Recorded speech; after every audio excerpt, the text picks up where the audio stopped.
Draft Dr. Phil and the smartest man. Keeping it 100. Keeping it 100. So chase greatness and start understanding that he's going to make everybody better. Tape never lies. I don't want to see your tape breakdowns if you cannot show me things that are negative about a guy that's on your current team. Hashtag chase greatness. Hashtag take that. Keep it 100. Because I'll make this one more time clear. Jayden Whitlow, cut it. Keeping it 100. He is the best quarterback I have ever scouted on tape. The Chicago Bears select.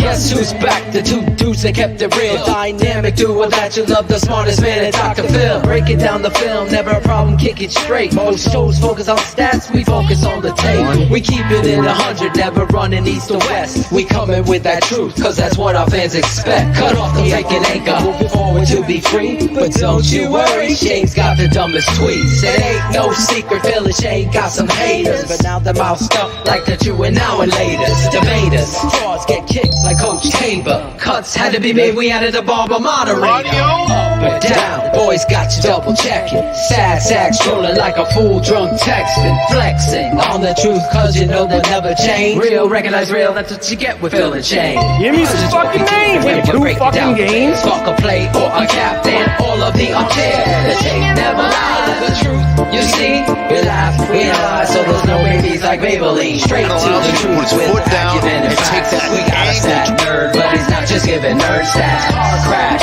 big impact like trip stat. Every Wednesday night you got the smartest man Phil back. Now we know you're smiling like a fat kid with fun dip. We're back better than ever and we're keeping it 100. Keep it 100. Draft Dr. Phil and the smartest Keeping it man. 100. Keeping it 100. Keeping it 100. Draft Dr. Phil and the smartest man. Keeping it 100. Keeping it 100. Keep it 100. Keeping it 100.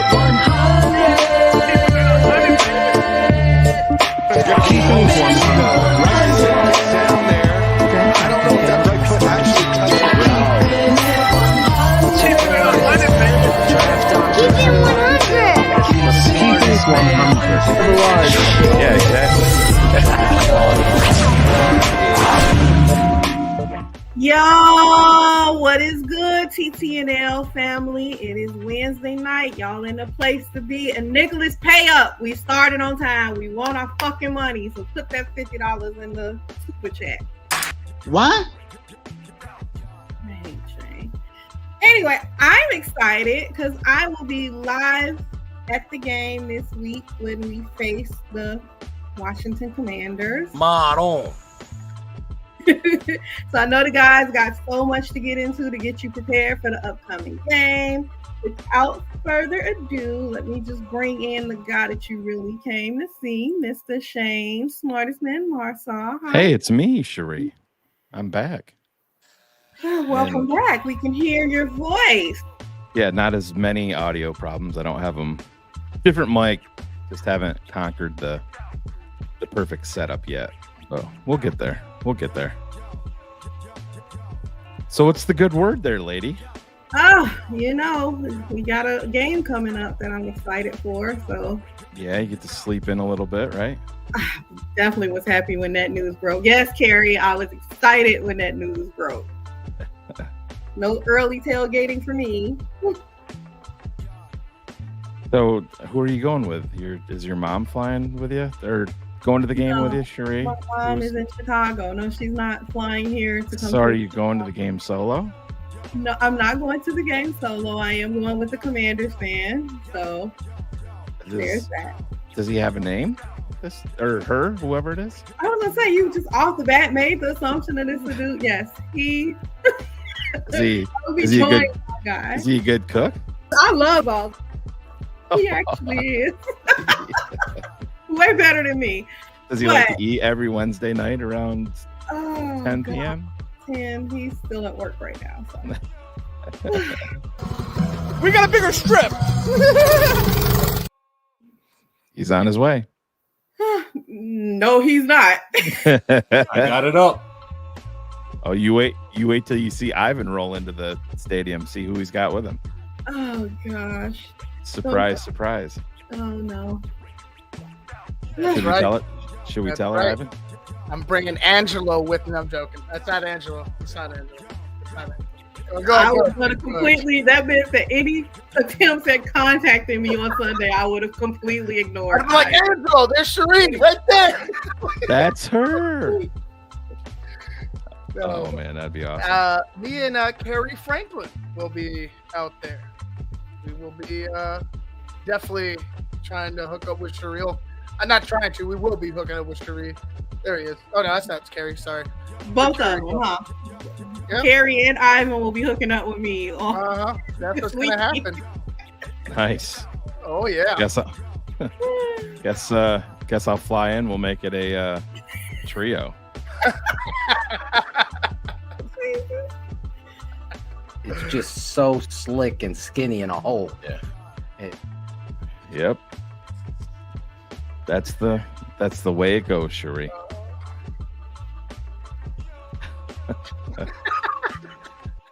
Oh, but it feels good to be back. Game week, you know what I mean? It's nice to have a little bit of a break from TTNL, but I like to get right back into it. I miss it when it's gone for sure, but I don't know. It's going to be interesting. I'm going to be interested to know everybody's thoughts and predictions on this game. Mm-hmm. It's with or without Jayden. So I did I shave? Yeah. Did you? I don't know. I trimmed it down a little bit. Yeah, I'm getting old. You grow it out too far. You got to keep people in the house on edge. And I was gonna say it might just be like a lot of white hair. I can't really tell right now. I mean, that's what happens when you get old, man. I can't tell if it's his face or just a bunch of white hair right now. But, yeah, that's what happens. I'm having heart palpitations with this mic trying to figure this shit out, but does it sound okay to you guys? Sound fine to me. I don't know how it sounds to Sheree though. How does it sound to you, Sheree? Flat, but I can hear you. Said it sounds flat. Sheree says it sucks, bro. Oh, so that's what she told me. I told you she was yelling at me before we got here. Sheree means or before you got here. Sucks. Maybe I do some of these in the background and see what's going on. Does that sound any better there, Sheree? At all? Sheree? It's getting a little better. A little better? Yeah. What about now? Is that a little better even? Because I literally didn't change anything at all. So I just wanted to see if you're full of shit or not. Whatever, Shane. You and your mic troubles. Look. Yeah, it died. I mean, if you watched Carter's Keys, it died live on air. My mic last week. So everybody's saying it sounds good. So I guess I'll roll with it. Sounds different in my ears to me, but it does. I don't know what happened. Like when we were in the it did. It switched. Right. Yeah. I'll figure it out. We'll see what's going on. We'll see. But as we wait, what's up, Connor? Oop. There we go.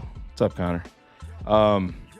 Yeah, I know Phil was going to be running a little bit late, still doing the coaching thing. And if you are going to the Patriots game, we will have an update tonight for people on things that are going on that weekend, Bears versus Pats. I haven't even gotten to talk to Ivan about this yet, but I think Ivan kind of knows in terms of the tailgate and everything that's going on there.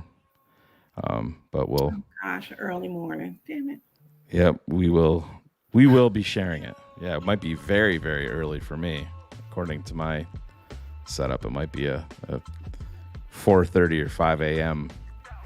rise, but that's a story for another day. We'll get there. But I'm gonna have a Mr. Ivan Vargas is gonna be coming to pick up me and Riley at the airport. That's right. And you're flying into O'Hare, so Ivan really loves you. The fact that he's coming to get you from O'Hare. He loves it. He said he's a grizzled vet. Grizzled vet from O'Hare. It's like 20 minutes from the house, 25 minutes from the house. But, you're close to O'Hare? Yeah, I'm real close to O'Hare, but it's still a bitch. I mean, it's still a fucking pain in the ass to get around, like to maneuver. But it's not like you get there early. You get the early flights, or you're coming in around what 7:30 or 8 o'clock. 7:30, I think we land. Okay. Yeah. Okay. Right So around yeah, there. so 8 o'clock you'll probably be off the getting your bags or whatever, depending on how long it takes. Yeah. So I'm sure there'll be issues, but I'll make it work. Yeah, it's not a long flight. I mean, what do they? I think they say like an hour and 40 minutes or some shit like that. Straight New shot. York. Yeah. So we'll get there. We're looking forward to it. My son's got his little countdown going on. He's real excited. He's like, I told him, I'm like, Ivan's picking us up. And he's like, do you think he's going to shave or is he going to keep those things? I'm like, he's fucking keeping those things, bro. Why would I shave? Like, that's what I said to him. I'm like, that's the Ivan Vargas. We don't want to see a shaved Ivan Vargas. We do have you on tape shaved though, Ivan. Yes. With the coach thing, and I think you're shaved in the Blackhawks game too, right? Weren't you? Or Yeah. were you not? Yep. Mm-hmm. Blackhawks was. I think I just shaved the beard, and I didn't. Yeah. Yeah. Right. The Blackhawks game that you didn't share with anybody until we saw it live on Twitter. People to know Yvonne was gonna be there. Ivan Vargas. I knew something was gonna be fucked up. But I was like, don't say. I was like, Ivan. I told her Ivan like 3 times. I was like, my name is Ivan Vargas. Like, I get that somebody might take it as such, and sure enough, Yvonne was born. No, it is 4 letters. Hey man, I don't know, Cherie. I know. Like I've been Ivan my whole life. It's real simple, but yeah, a shaved Ivan is terrifying. If I'm not paying attention, I'm currently looking at the settings behind the scene. See what we can do here so I can get back to it sounding normal in my.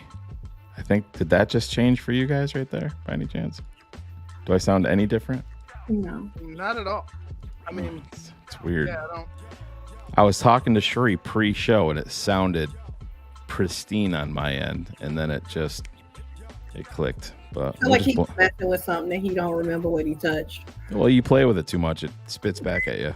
That's what my mom, told me back in the day. So you know how that goes. Yeah, what do you guys think of this? With Nick's on a heater tonight with the $50 bet that he lost right out the gate. But yeah, still waiting on that necklace. Where's that $50, Nick? I'm not gonna lie, I do really, really want him to play. I want the hype around it. Right. Yeah. I mean, I'm not going to complain if he doesn't play and the Bears win. That's not going to keep me up at night. But no, I want to. This is a team that I believe in, a team that I think still has to show us a lot. But I want to face, you want to beat them with their best. And that's what it is. I don't know. Ivan, how do you feel about that? I want to beat them at their best. I don't want Jayden Daniels on the side. I just don't want an excuse. You know what I'm saying? Because there's been plenty of fucking excuses for the success of in recent weeks of the Chicago Bears offense and Caleb Williams. It was the Panthers. It was the Jags. Sure, right. And I just don't want there to be any fucking excuses. I want them to go out there head to head, and I want the Bears to beat the Washington Commanders straight up. Like, no bullshit. I want Caleb to shine. If Jayden shines and he has a good game, fine. I just want the Bears to win, and I want Caleb to be successful. That's all I give a fuck about. I'm right there with you. No Marcus. Yeah. No, I wanna face their best, and I wanna see the hype around Caleb Williams versus Jayden Daniels. I did my work in the offseason on these quarterbacks. I know Ivan, I know you did, I know Phil did, Cars, we all did. And I wanna see the payoff. Neither one of these stories have been written. And I mean, Jayden Daniels has exceeded my expectations out of the gate for what I was expecting. And I'm not gonna sit here and say that he hasn't played well, because he clearly has. But at the same time, I think it's 2 completely different quarterbacks that are asked to do two completely different things. And Right. unfortunately, the environment that we live in, if you are pro former quarterbacks that are here or that aren't here anymore, you're gonna, buy into all of the anti-Caleb stuff, none of which has been not one red flag that has been brought up. I mean, people have been going out of their way to make shit up one after another. And the kid just sits back. He's calm, cool, collected, professional at the mic. He's motivated with things that you want your athletes to be motivated by. And the bullshit still keeps coming, and it still keeps rolling right off his shoulder, and doesn't seem to bother him. So no, I'm really looking forward to it. Yeah, I just like I said, having I was having gonna say this is a fair point that Mile High Boost makes too. Mariota played good. Yeah, I mean, yeah, he did. I mean, Yeah. like, he played really well, which is fine. But again, it's that narrative that gets built, right? Like that's been building, and you could see it from whether it be Caleb haters or what have you, or outside noise. I just want that, like I said, beat them at their best, and then let's move on. They flex this game for a reason. Right. You know what I'm saying? They didn't flex it for Marcus fucking Mariota. Sorry, I mean Marcus, you played well. Yeah. You played great, Marcus, but we didn't flex it for you. We wanted Caleb Williams versus Jayden Daniels, and God willing, we could get that, because I think that's a marquee matchup early in the season, earlier in these guys' careers. Again, with two teams that seem to be ascending quickly, in the NFC. I think this is something that they need, both teams and the NFL. Like, this could be a great game if Jayden can play.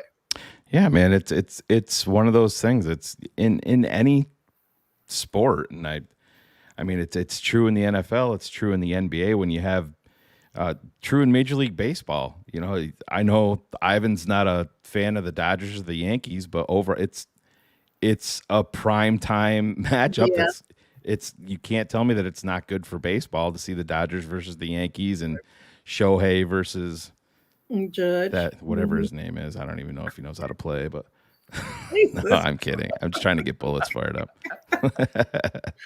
No, but it's good. It's good for the league and the NFL. Nothing is gonna fire the league up more than young quarterbacks that are ascending. And when you get the number 1 and number 2 pick in the draft, Caleb returning, to his roots where he grew up. It's a made for prime time event. I mean, quite honestly, if I was the schedule maker, even though it was early in the season, that would have been a Monday Night Football game. Oh, 100%. I thought, if we knew how well the quarterbacks played, I would say if Caleb and the Bears played better through the first 3 weeks, like if the offense as a whole played better the first 3 weeks, I think we might get this flex to maybe a primetime game. But for the simple fact that there was growing pains and you didn't know what you were going to get. And now you're like, oh, the Bears are on the rise. Jayden Daniels is still, doing, good things, even though they lost to the Ravens, which is a Super Bowl contender. Let's be real. Yeah. Sure. And he played well. So that's not really saying that that's not a negative. It's just you got beat by a better team. So these are the storylines that are building between these two teams. And right now, I mean, it just kind of works it out that they get it flexed to the America's Game of the Week. It's not a Sunday night game. It's not a Monday night game. But I would say as a whole, looking at the outside, the macro, I think both quarterbacks need this game in order to see where they're at. Because you're going to feel the pressure. The crowd's going to be into it. Yeah. The Bears are going to be, away. So it's going to be a hostile crowd. Caleb's going to be at home, but it's not going to be a home game. So how does he adjust to that? And then Jayden Daniels on the other side, can he continue his solid play this year? So like I said, I want this to be, I don't want it to be Marcus Mariota with all due respect, and I know I'm talking shit about him, but with all due respect, I just don't want it to be him. Yeah, no, I think that's fine. I'm right there with you. You know, I want it, like I said, I want to go out there. I want it to be Caleb versus Jayden. I want to see Jayden Daniels versus our defense, and I want to see the Bear. You know, they had their technically not a road game in London, but defense travels. I want to see this team go on the road, go into a hostile environment against a quarterback that's been playing well, and I want to see them continue their ascension. And I want to see Caleb say, guess what? I'm home. You know, this is what you're missing out on. I want to see him that, because we know where that arrow is pointing up for Caleb. This isn't just the Jayden Daniels rookie show. Mm-hmm. It's not. I mean, it's played out that way seemingly nationally for, I think, most people. And, you know, it doesn't matter where you start. It matters where you finish. And we're far from the finish line for either of these guys. So and these could be two completely different teams, man, with this trade deadline coming up. I mean, there's lots of things. Tom Waddle was out there, yesterday? He said if the over-under on Bears trades was set at 1.5, he's pounding the over all day long. And he wasn't just talking about surface level trades in terms of, you know, if they flip Nate Davis for a pick swap or Velus Jones like that. He's talking about guys that you can bring in that can make an impact on this team. And it's going to be interesting to see where this all goes. I know Phil and I talked a little bit earlier. We're going to talk about that tonight. You know what dictates that? And speaking of Phil, yeah, you know what dictates that decision? Winning, Shane. Yeah, winning, 100%, man. Winning these next games, winning this football game against Washington. At Washington in hostile territory, like I'd mentioned, winning the game after that against Arizona, continuing to stack wins can get you that. I totally agree, man. And let's not forget, you know, Phil and I were on the phone with Greg Braggs earlier today, and we were talking a little bit about this. And the Bears made a massive trade last year when guess what? We're not winning. Mm-hmm. You know, to bring in a piece that they look as a pillar piece on this roster with Montez Sweat. And I'm not going to, you know, there is a guy out there that I think that I know I'm short, right? Well, there he is. The perfect intro. Did he intro himself that way? No, I intro. Oh, I was going to say, I would be letting you impressed. finish your thought. Hi, Cherie. There she is. She packed and ready to go. Oh, she's got somebody that's packing for her. You're going to be at the Washington game. Oh, yeah. What's up, Ivan? Ivan will be too. Y'all go quit singling me out. I know. I heard Ivan. I'm the one that actually got a pack. There ain't nothing single about Cherie. Right, I'm probably just gonna wear what I got. Sure. Ivan's gonna jump the train like the hobo with the freaking stick. Yeah. His shirt wraps up into it. By any means necessary. Yeah. Him and Bratcher taking a scooter all the way to the game. One of those Chicago. Hey, do they have those in Chicago? Yeah, they got scooters. Yeah. When I was there, they had the bikes. You didn't see Bratcher? His Facebook post? No, I didn't see it. It was what game was that you guys went to? The Carolina game? Mm-hmm. Yeah, he posted a picture in downtown Chicago. Riding the scooter. Acknowledge Shane's mic?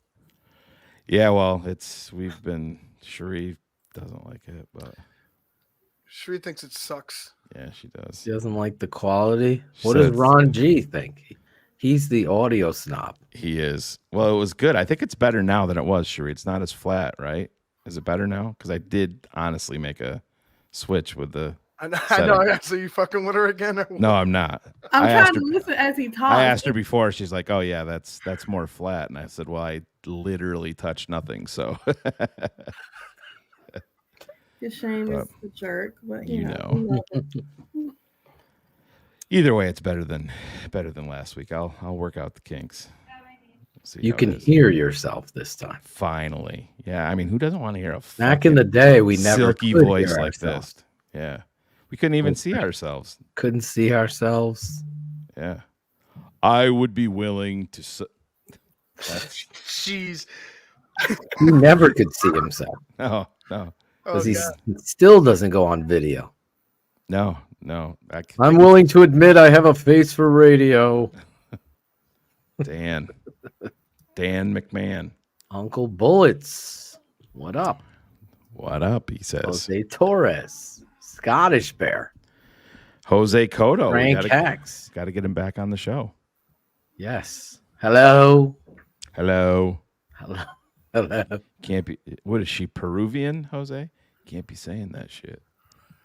Nobody knows what I'm talking about. I don't know what you're talking about. We recorded a show back when we were at the other place, and we were live, right? Yeah, we were live, and Aldo had like the perfect fucking open because he used to just do it off the fucking jump. Yeah. He pre-produced on, but then he had to do his intro like Claudio would. Yeah, but he was Claudio, right? Clean. It was perfect. He had this big intro. Tonight, whatever the fuck is blah, blah, blah, blah, he's going on and on and on, and as he's getting to the rounding third, Jose Cotto goes, "Hello, like hello, real hot, hello, a hot hello." Like, oh, dude, it broke so up great. hello, like that. Hello, It was so great. and we're all cracking up because I still have the audio of that on my phone. Yeah, I think I do too. Yeah. You sent it to me. Yeah, That was good times. oh, that was funny. Yes, Steph Froylan. Steph, are you still in Hawaii or are you on land? Mainland or mainland, Sheree? Land. Mainland or Land. mainland? I say land, mainland. Shane? I think both work, man.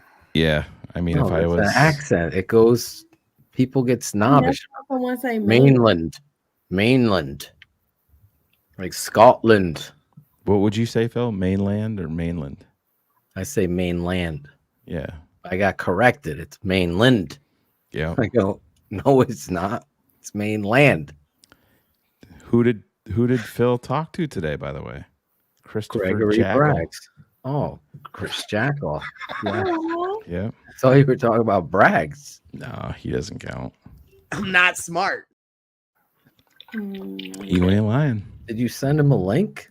Was I supposed to? Yeah.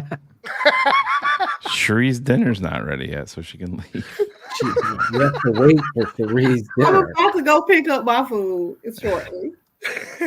I'm What flying. are you solo getting? tonight. Chinese? No, I'm doing pizza. Pizza Uno? What kind of So pizza, speaking Sheree? of that, I am so mad because I just found out that Gordon Ramsay was in DC. I have a infatuation with Gordon Ramsay, and he was in DC opening up a new pizza place. And I mentioned that because I saw on his page that before he was doing like a whole East Coast tour, and he stopped in New Haven at Frank Pepe's Pepe's. Yeah. and Sally's. He didn't go to Modern, this motherfucker. No, they're right next to each other. Pepe's and Sally's are like literally 40 yards away from each other. Maybe longer, maybe 60. Maybe 60, but they'll always have a line. Gordon Ramsay, I was a huge fan of when he would go into the restaurant with the family, and then what was that called? Kitchen Nightmares. Kitchen Nightmares. That was great. That was great. I like the dude too. This football show took a right turn at Albuquerque. Well, Ben knows. So if Modern Pizza over Frank Pepe. I totally agree. Yeah. Cherie over Gordon Ramsay. He said. Ooh. Even I though would he agree with butchered that too. fucking spelling. Wow. He did the Talking fucking about the wine shit, not our Cherie. Oh. Oh, okay. I'm Yeah. joking. Yeah. I'm protecting them. Protect Oh. Talking about sharing Yeah. over the Fuck, is that the Cherie with the double E's on the end? Double E. That would be your rap name. Yeah. You spelled your name. Double That E. does your name Neck have on the mic. Does your name have a 7 in it, Cherie? Is that how you spell it? two threes at the end. That's what it is. He's still spelling it wrong. Yeah. Oh, now he's getting worse. Yeah. Yeah. He took the Y from my name, threw it in yours, dumped the fucking E. That's what happened. That's exactly what happened. My You'll get there. cherry. You'll get there, Ben. That's all right. Wait, Oh. there's a new option. Oh, Rounded Cherie. corner. Those No. Do not. Nick, Star double P. Nick, prove it. Damn. Prove go. it. Nick Prove Chubb it. for the win. Big oh my dub. gosh. Yes. Y'all come back. Uh, Oh my gosh, you gotta be talking Three red. double D with the mic.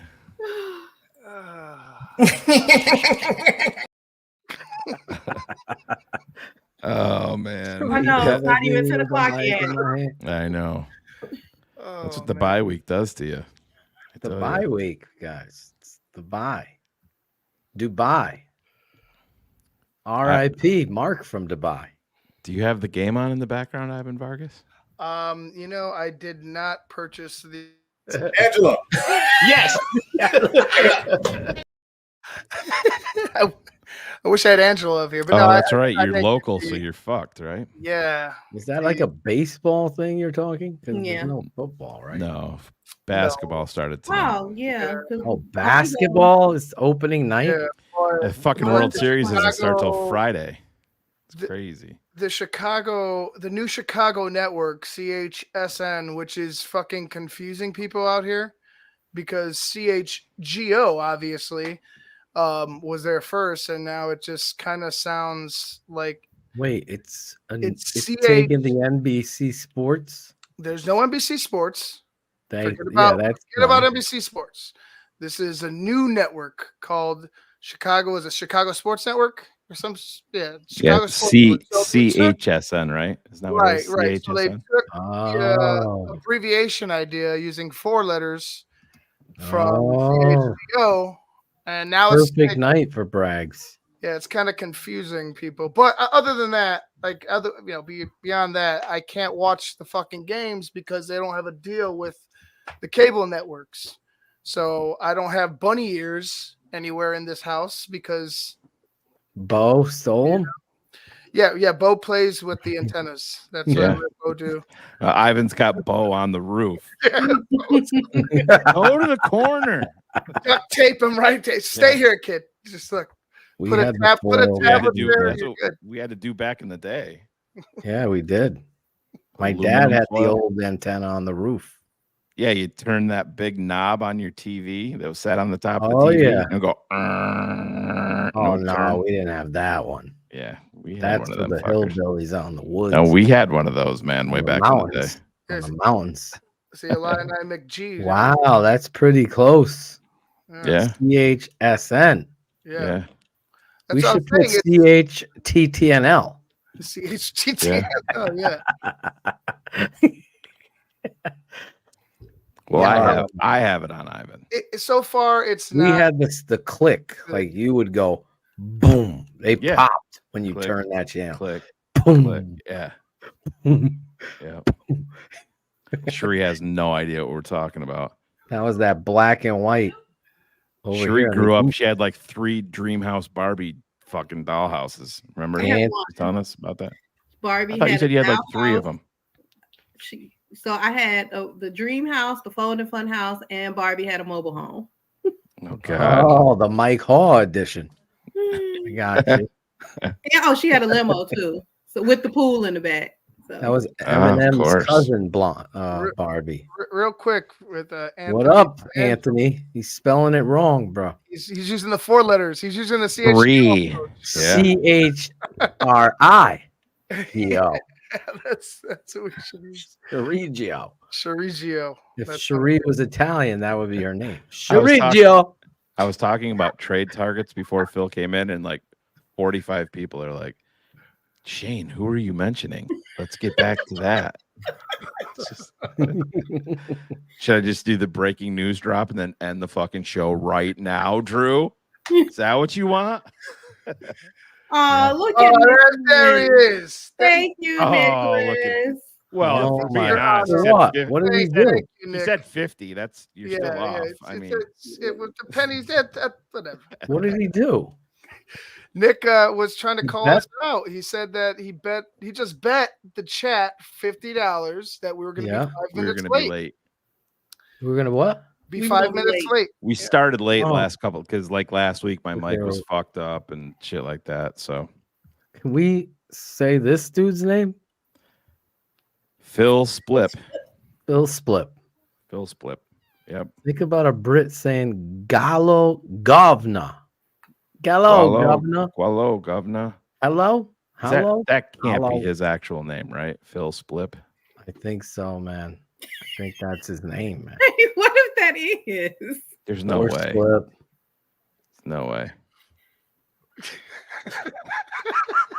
He's Cherie, in you Walmart slept letting with him Craig slip. Krenzel? Is that what we're learning here? Cherie, and Krenzel. Krenzel. Cherie's over all of them. Poor Krenzel. Sure, we don't would've- care about no Craig Krenzel. Mark Ohio State. Sanchez. She had a Craig Krenzel, Blake Bortles dual jersey. Oh, that's something different then. Yeah, she was crazy back in the day. She was a little vixen. So how about those Bears? Yeah. Oh, is that who we're here to talk about? Bears. Imagine the comments tomorrow. I don't give a fuck how Cherie's name is spelled. You guys talk football. This is why you guys aren't growing. This is why you don't have more followers. Right. This is why you guys are terrible. This is why Greg Gabriel wants to sue you. Oh, I'm sorry. Oh yeah, I forgot about that. Whoops. Are we live? I'm sorry. Clown. Oh, somebody else I forgot will be here this weekend. Tampa Taylor is going to be there. Taylor. He deserves a nice day out. Fuck yeah. He had to Guys ride been through having the- hurricanes. Yeah. Yep. All right, so we're gonna have to get a group together. We're gonna have to find a place to meet up. You got to meet up. You got to set a stage. I was gonna for it. send I was gonna tell Carrie where the pregame is at the Bears bar in DC, so we can meet up there. Did you see that How text far that I of a sent walk you is about it? that, Ivan? I did. So How if far of a Cherie's walk on is it, it? then Yeah, I always don't trust know. Cherie. Cherie knows. I don't know what's. How far I'm is not it from from the DC. stadium? Is it walk? Oh, or you DC, just- no, it's the stadium is up in Maryland. It's It's in Landover. No, I'm saying. So it Nothing would be in the morning, like you guys are hanging out for the 1 o'clocks at the bar. oh yeah. So you go there first and then How far leave in from an the Uber. bar? How far from Yeah. the bar is the stadium? Probably about a 30-40 minute drive. That's not So bad. can you get one of those black SUVs or whatever they call it? So I'm already driving I won't be in my car, so I can't Of course. volunteer. Oh, you can't give Yeah. Ivan a fucking ride? She's gonna be side What are seat you, driving. cars? I'll just hop on a scooter. Don't worry. But I reached out to the girl who's I reached out to the girl who's Just doing me on a tailgate scooter. at the bar to see if Ivan and Carrie can get on the bus with them because they're taking a chartered bus to the stadium.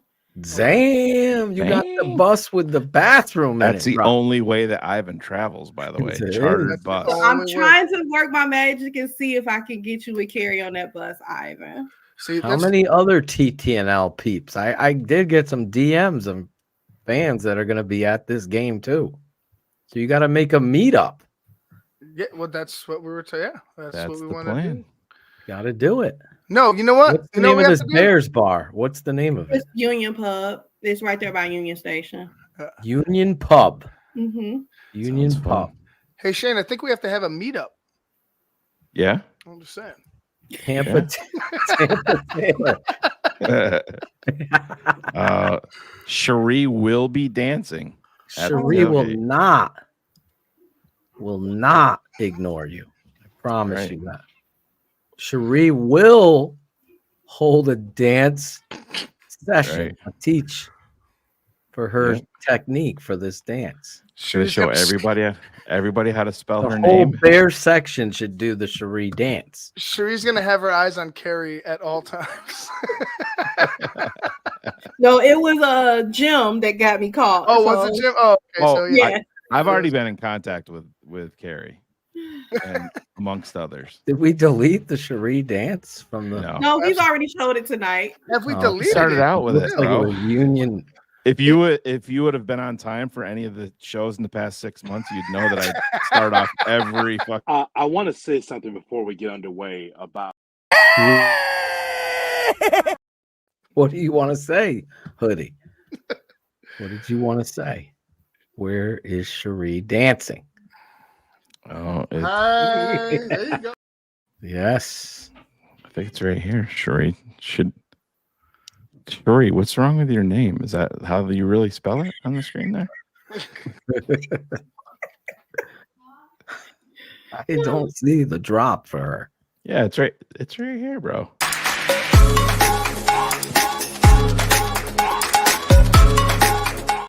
Oh, okay. I see. It's right under Because the Angelo's in. Yeah, dance party. I was looking for Cherie. Yes.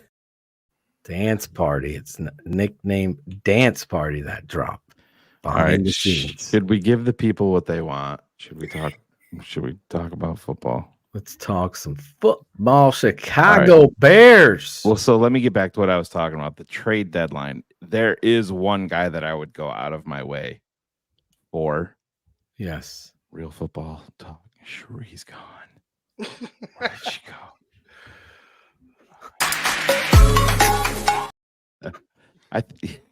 Let's just end the show. I don't even need to bring the fucking name out. Let's just drop it. Real football talk. And Cherie leaves. I would be willing to, if he is bet. available. Yeah, it's pretty easy for me. If Max Crosby was truly available, that would be the guy that I would be willing to pony up for. I think he fits age-wise, play style, guy that's going to be around for a while.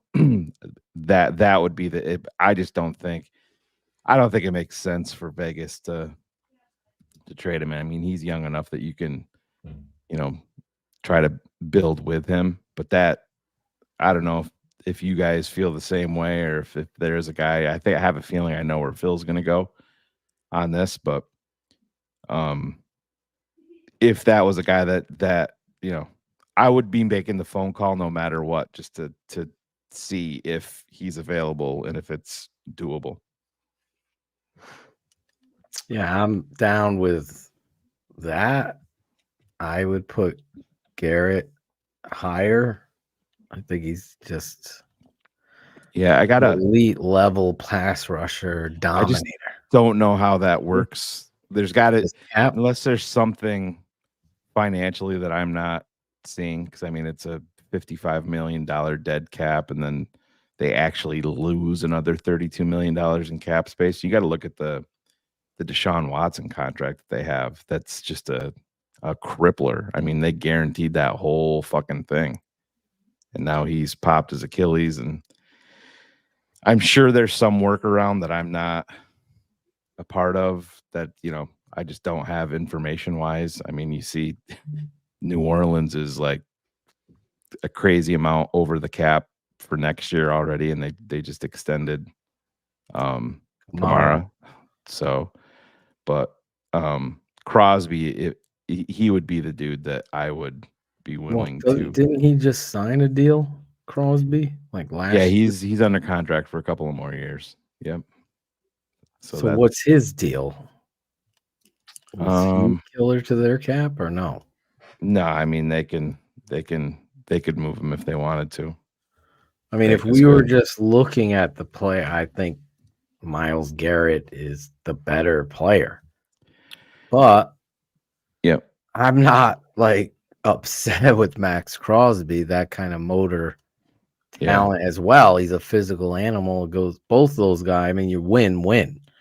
Yeah. I would It just just comes down saying, to the money. Like, yeah, like it comes down to the money. So it's not really that, like, I agree with you, Phil, Garrett over Crosby. But if it came down to it, dollars and cents, nobody's going to stick their nose up at Right. Max Crosby coming in to help, exactly. alongside with Montez Sweat. So I would definitely be a Garrett guy with Phil. It's just, Oh, I'm not against. I'm not against it. Yeah. I'm not against bringing him in at all. I just don't know how it works. Yeah, the cap is financially the for question. Cleveland. We don't do the rumor mill, so sports mockery. Yeah, Jesus Christ. Yeah, oh my God. Not even get into that, but Let Greg get into that. yeah. But the reality is you got to do the due diligence on the cap and the player. Yeah. I also think you're looking at offensive line, the big holes, center and left tackle, in my opinion, are there. So yeah, and it's too. Yeah, and I mean, I think if you're looking at Cleveland, then he's been injured, and I think he's get close to coming back. There's not going to be a bunch of quality offensive linemen that are going to. What about Scherf down in Jacksonville? Right? I mean, he's old. He's older. He's up there, but Teller, Wyatt Teller, yeah, is the guy. 29 years old, and he's making. I mean, he's over 20 million. That's a guy that you could have probably another 3 years into easy. But again, I don't have access to the medicals, and it really depends on. Again, the thing about it is, and I understand people are saying, I really want to keep the premium picks, but you are in a division that is stacked right now with everybody winning. And you're doing this with a rookie quarterback. You want to strike while the iron is hot. And I get it. And Ryan Poles is not going to be a guy. I don't think he's going to be forced into anything, but he's also not going to be a guy that's just going to sit on his hands because he's fearful. If there's the right trade out there, he's going to pull the trigger, as we've seen. You have the extra 2. Yeah, plus you have the extra 2 and a rookie quarterback that, I hate to get way ahead of ourselves, but you're expecting a massive leap from him going into year 2. You know what I mean? We've seen the leap just in a few weeks, but no, it's going to be interesting. I put myself in the position of Ryan Poles, and when the Chase Claypool trade and the second round pick going to Pittsburgh for him and how that blew up in your face. You think about the pressure of making that trade for Montez Sweat the very next year, same type of deal. That just the deal in and of itself is pressure packed. But then you had the added pressure of knowing that Chase Claypool is a complete cancer in your locker room and also doesn't give a fuck about football, and you're giving up another premium pick and you're going to be paying him. That's some mental fortitude as far as I'm considered. But listen, you look at this team, you're looking at baseball analogy pitching. I always tell you about the Holy Trinity: quarterback, pass rusher, then left tackle. That's how it goes and how you should build. Then you look at your corners. Now they got those. Right, but you don't know. We don't know. They obviously are very high on Amagaji. They very well be looking at him as the 2025 starting left tackle in Chicago. No, I had the pleasure of meeting him thanks to Shane. Yeah, you're welcome. Shane made sure you shouted him out. Great dude. Well, I told him, I said, bro, it's fucking homecoming. Right.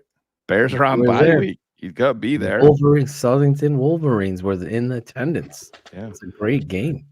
Real quick, what was that baseball analogy you were getting to, Phil?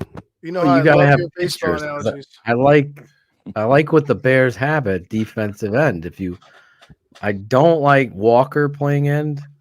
I Mhm. do like Booker Interior, yeah. and Darrell Taylor. I do like Sweat, Booker, and Taylor. And then I like this other kid, Hardy. Just keep adding to the rotation, right? Yeah. Just, Right. So yeah. you're throwing fastballs, closers. Especially when you run this defensive philosophy that they do.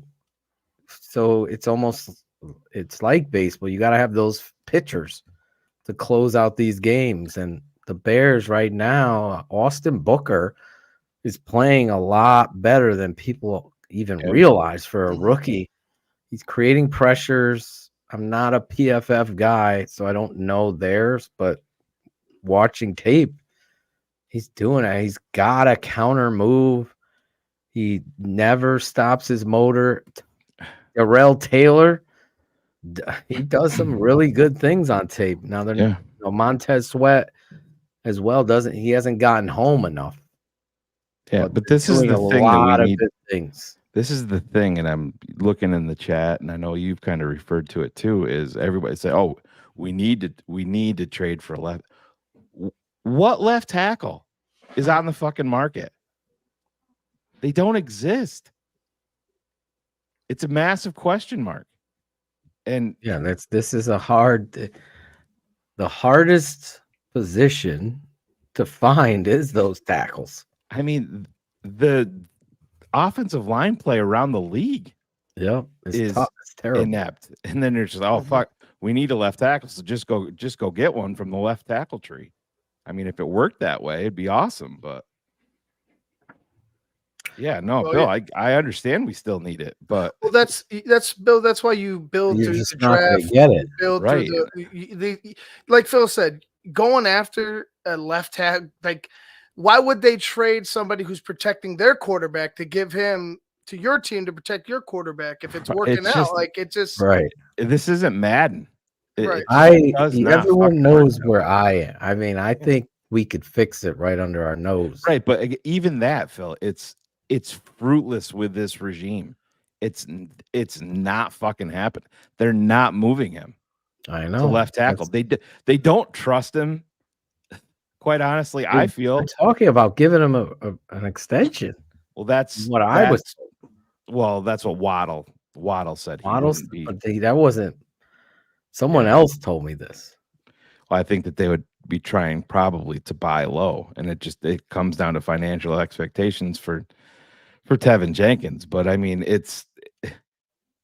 Tevin Jenkins is so much better than Braxton Jones. I understand. I look at it, I'm like, that kid. It's like telling a politician, like, you should just tell the truth.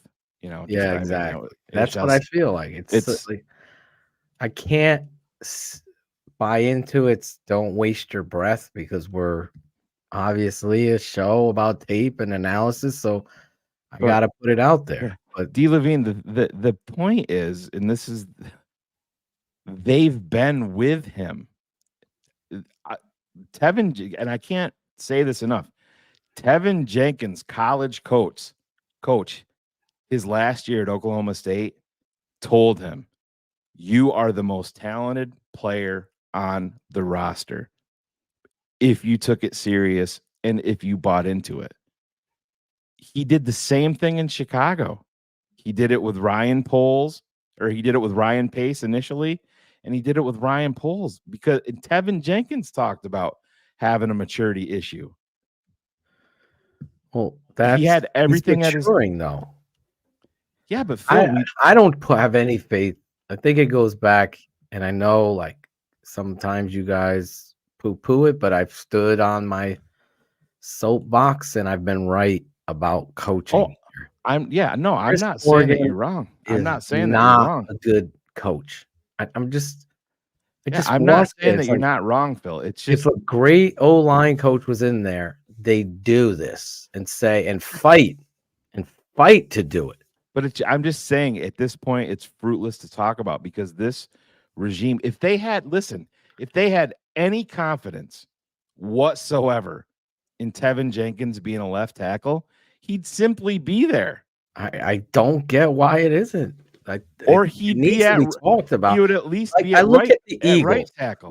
your fucking favorite team, the Eagles. Fuck the Eagles. They draft a motherfucker undrafted or 7th round. I get it. He's their left fucking tackle because they go and identify and don't play politics.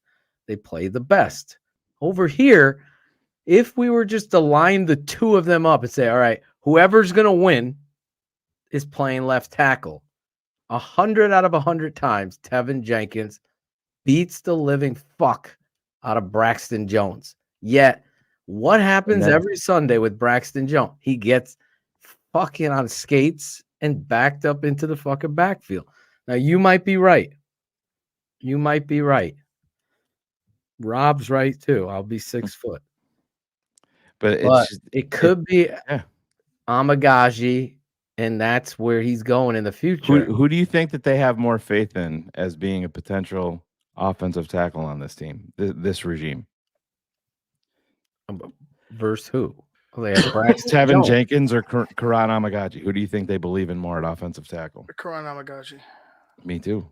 I'm not saying that you're wrong. I'm not saying that you're wrong. I talked to Amagaji's offensive line coach at Yale. He was like, bro, we only had him for 4 fucking games, and it was so outrageous how talented he is and how athletic he is that you can't believe it. So that fucking injury set him back, obviously, all through, now he's out there playing tight end and goal line type of situations. But so to your point, yeah, that might be the thing. He's certainly a big human being, I'll tell you that. Yeah, and do they trust Braxton Jones enough to give him an extension? I'm not sure about that. Dude, that reeks of Tariq Cohen. That I will fucking lose my mind. Because he'll look for, you're right, because he'll look for starter money because he's a starter. But I'm not looking to pay him as a fucking starter because in my eyes, he's not a starter. He's just forced to be in that position because of where we were personnel wise. You draft these guys, you put them in there, you started like we knew the Bears were going to be young and it was going to be rough for a little bit. But even now, you can see Braxton Jones. What development have you seen? Like other than he's able to stay in front of the guy, but he's getting pushed back into the fucking quarterback time and time again. And then when he can't stay in front of the guy, it looks even worse.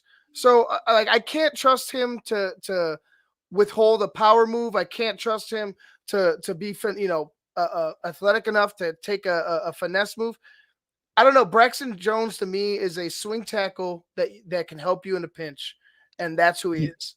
He's made this story of being a 5th round pick similar to the guy he plays like in fucking 6th round, Charles Leno. 7th. Sorry, 7th. Yeah.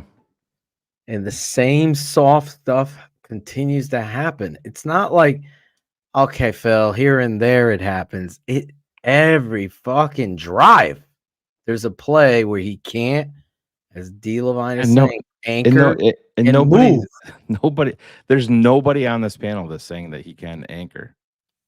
Nobody. But I don't know how you continue, like as an offensive line run game coach, how you continue to start him out there.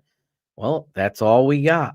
That's wrong because you should try Jenkins out there because your offense is better with someone who's setting the edge and has power at the point of attack. It's what's needed here. It's really, if I had to identify the biggest hole, it's left tackle. Out of the whole team, it's left tackle.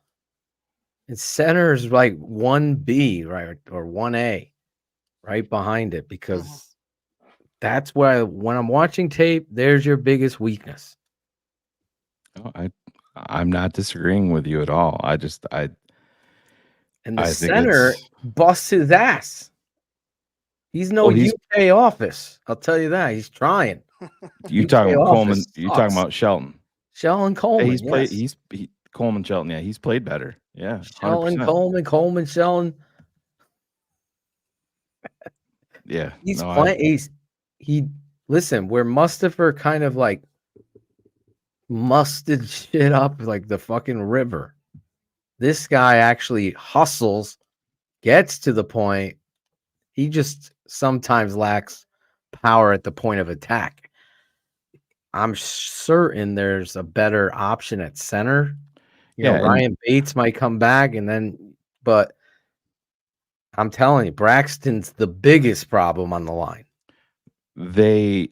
And again, we don't have access to, I don't know what any of these guys are like behind the scenes, but I know that there's been documented stuff with Tevin Jenkins, and it's not just here, it's in college and it's in the NFL with two separate regimes. We don't know how he is on a day-to-day basis. So let me ask you this. If you had to go back, Caleb obviously won. Yeah. Sorry, Russell Wilson did a great job, Ivan. I just wanted to put that out there for those Fields fans. And the number 2 pick. I was take offensive tackle, or I was an offensive tackle guy going in the draft. Yeah, I was. With that too. Yeah, I wanted. Well, if you had to go back, would you? I wanted to trade that pick down, get Jared Verse, and then get an offensive tackle or You wanted to get him in second round. Hell yeah! I would have taken my guy from Penn State, Olu Fashanu. Right. Yeah, and we know now what the Bears' plan was. Had Rome not been there, What was it again? Fuaga was their target. It was? Yes. Oh my God. Yeah. I have questions about the Bears' ability to scout O-line. Yeah. Because, like I said, Fuaga to me, I said this, when we were doing draft mob. Fuaga he just can play tackle. He could play right tackle. Right, he's going to be a better guard. Left tackle. He was playing left tackle. He would be an all-pro guard in my eye. Yeah. In my eyes, he'd be an all-pro guard. Yeah, and he was playing left tackle until he got hurt. Was he? Yes. Yep. I didn't see him at left tackle. Right tackle, or like Ivan said, right guard. All pro guard. Larry Allen. But he's got that size. And I'm not saying he's going to be fucking Larry Allen. But like when you see his demeanor on the football field, when you see how much he takes up space and he's able to just out physical you because of his size, that's like a dream. Hopefully you could develop him and he could be a monster for you inside for 10 fucking years. Like that's what I would see from him. Right. The Bear, I mean, you gotta get better at tackle, man. Even Darnell is one play, it's like fucking Pro Bowl level blocks in athleticism. The next play, he's stepping with the wrong foot. He's not using his hands correctly. Punch is off. Placement is off. It's like that falls directly on not having a maniacal teacher at offensive line. I'm just telling you, it's just all over the tape. It reeks of you have to be an asshole. You have to be hard on technique and fundamentals and rules. And coach them up. Right. Coach them up, but it doesn't show up. It's infuriating. Yeah, that's not true. I wanted to first. I love Verse. No. I'm just saying Verse was in my Fuaga was their target. I'm surprised it would be Fuaga. Yeah. That's who it was though. Who came out and said that? They came out and said that? No, you and I talked about it. I can't tell you where it came from, but yeah, I can't say it on here. I'll tell you. You and I did talk about it, Phil. I remember you telling me, but I don't know. I don't see the tenacity. I see improvement there on the offensive line. Listen, And this they could be do the year. things backwards. They do it fucking backwards. Like they know. put Pryor at left guard. You don't do that. He was fucking atrocious at left guard. You put him at right guard, and Bill Murray's your left guard. That's how you do it. I could fix this, or at least try Jenkins, Murray. Hopefully Pryor comes back, but you got Shelton. I mean, Bates comes back, then you got Shelton, Pryor, Darnell Wright. Those are your best 5 right now. But we're going to play politics or whatever we're going to do. And it's not for fun and shits and giggles that people were excited about Bill Murray. It's not because of his name. We watched the fucking tape of this dude. He's fucking digging out doubles, putting his hands correctly, getting to the second level. I mean, he looks better than Pryor. Right. No, I hear you, man. But he's sitting the bench. This happens too much. Yeah, they do that. Yeah, they've always drafted their athlete at offensive line and then moved him after year. But Mark, you gotta listen to what we're saying. We're asking the question, Mark. Well, we're not asking the question. We're making the statement. What I said was out. If Odunze was not available at number 9, the Bears' target was Fuaga. That's the truth. They would have took Fuaga at 9. I'd have been very fucking the original plan was for them to bounce it. If Rome was gone at 9, they had a deal worked out where they were going to drop back a little bit. Okay, that makes more sense, because if it was Fuaga at 9, I'd been like, "What the fuck, dude?" Like, no. But what did he end up going? He ended up going. Fuaga didn't go that late. 14 or something. Went, what, 15? Yeah, I thought 15 or 16, right? What were they? For the Saints.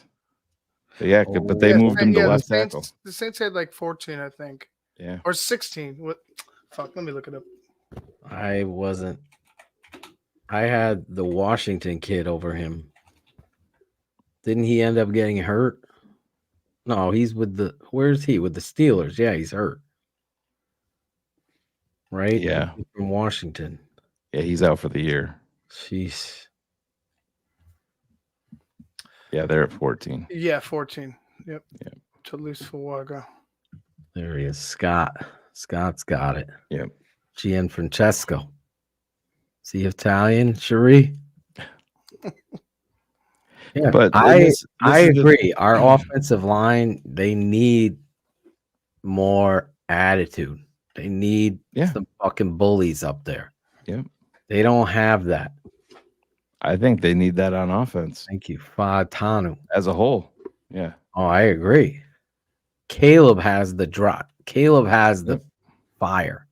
Yeah, they definitely need more of it. But you have to look at it too this way. So if the Bears, I don't happen to maybe it's Wyatt Teller. Maybe that's a name that they go out and get for a 6th round pick because of the money that he's making, and he's coming off an injury. It's going to be a late round. That would be. He has a good Wyatt Teller coming out of Vatek. Had a great disposition. And he would fit here, and he's a guy that at 29, so you can count on him for 3-4 years. If you wanted, I would have to look at his deal. But the fact of the matter is let's not forget. Let's just say they don't make a trade. Well, then you're going into the off season and you're 100% watching Kansas City with what happens with Smith and how they work that. Because if he hits, you are opening the vault, and back in the you're like, we're going to make you the focal point of our offensive line. Even if it's at guard, doesn't fucking matter. You're going to reset the market there. You're going to bring him in. And then on top of that, you have a first, probably the first or second pick of the second round, plus your own second round pick. And it could be a defensive lineman and 2 offensive linemen, or 2 offensive linemen and a defensive lineman, no matter how it goes. So they have the built-in options. It's just, I think if you think that the Bears are going to go out and get a starting left tackle at the fucking trade deadline, this is not Madden. It just, It's not logical. It's just not, unless you have this backup that you're eyeing that hasn't played at all, that another team doesn't believe in, and you had him high on your board for whatever reason. Maybe you can unearth and catch lightning in a bottle that way. But it's rare for offensive linemen to get traded. It's rare, very rare, especially if they're good. Yeah, exactly. Just like saying, "Oh, fuck. Should we think about trading Darnell Wright?" Of course, you're not going to fucking trade Darnell Wright. You know what I mean? Darnell Wright. Yeah, of course They- not. So look at these players. You got these guys coming back, possibly. As you said, Larry Borum, Ryan Bates. Who's the other kid they kept? The defensive end. He's coming back too, right? Yeah, he has full participation. Martin. So they're going to have to make some moves here. I don't know how Travis Homer's still on this roster. Velus Jones. Why is he still? That's something we talked about earlier today.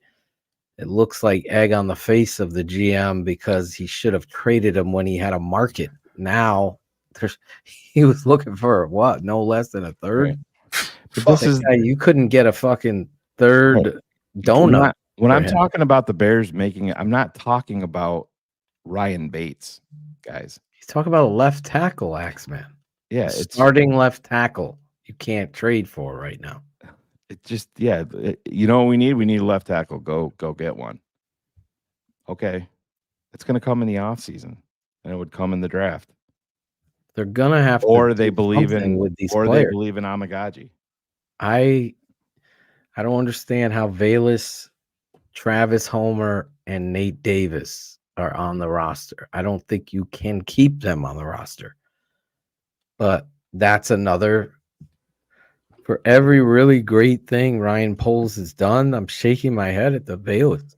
You say Homer or Herbert? Did you mean Herbert? I'm sorry. Homer. Homer's still coming back. Oh, he's on the roster. I thought he was on the IR. No, they have him scheduled to come back. Isn't that what you told me, Shane? Oh, my bad.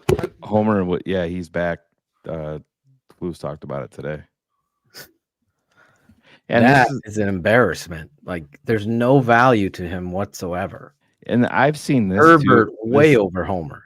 This was the joke that Phil and I were getting to with sports mockery. We won't get into the actual joke, but why is Jacksonville trading a 24-year-old guy that they just spent the number 1 pick on? That's kind of coming into it. I don't get it. I think people are like, oh fuck, Jacksonville's not playing good. Let's just go poach all the young guys with high upside from their roster. I don't even know if he's 24 yet. Hey, he's not even 24 years old yet. He's not going to be 24 until the end of December.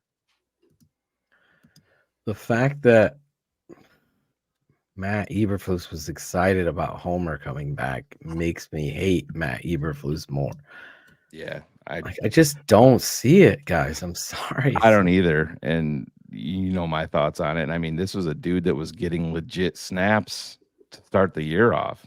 I'm like, and Cole Kmet was on the bench during that time.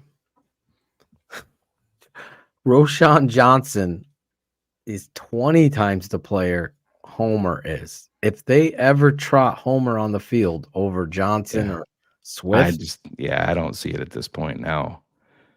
I mean, he shouldn't even be on the roster. Like, I agree. He wouldn't have made the team for me. We talked about that. Christ. Yeah, it's special teamer at best. Now, Tommy Waddle, you told me there's an over-under on the Bears trade. 1.5. He said if the over-under was set at 1.5, he would bang the over. So Waddle is betting that the Bears are going to make 2-3 moves. At least 2. Yeah. So he's betting on Ryan Poles' aggressiveness. I mean, we saw it on draft night. He was itching to move for Rome. He made the move for Chase Claypool. He made the move for Montez Sweat. You know, they have ammunition. So it's going to be interesting to see, you know, what they do. Homer. I'm Bayless over Homer. I don't know, dude. I can't. Yeah. How many balls does Homer put on the ground?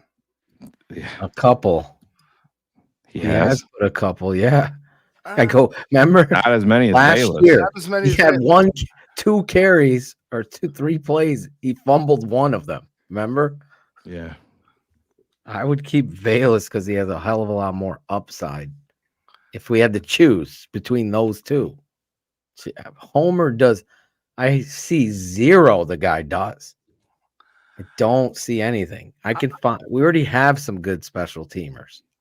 Yeah, and I don't Get want to rid of this fucking guy. I don't want to undersell the importance of special teams, but our special teams has played all season without Travis Homer out there. Exactly. And sometimes I think that it's just easy to say, oh, this guy's a special teams demon. You know, it's out there and, you know, this guy blocks good in shotgun. Okay, goodbye. He's the UK version of The Office playing football. Yeah. That's what Homer is. So Travis Homer is 26 years old, and Velus Jones is older than Travis Homer. Yeah. Oh man. Yeah, let that sink in. I mean, who has the upside? I mean, I get what and Phil's Travis Homer's saying, but Travis Homer's got more on another team. Yeah, he was with Seattle for a while before he came to Chicago. And he that's right. That's what I'm saying. And he's just the fact that we have to decide those two bothers him. Both of them gone. There's my real answer. There's no fucking upside there. So sad. It's fucking disgraceful. Yeah. Christ.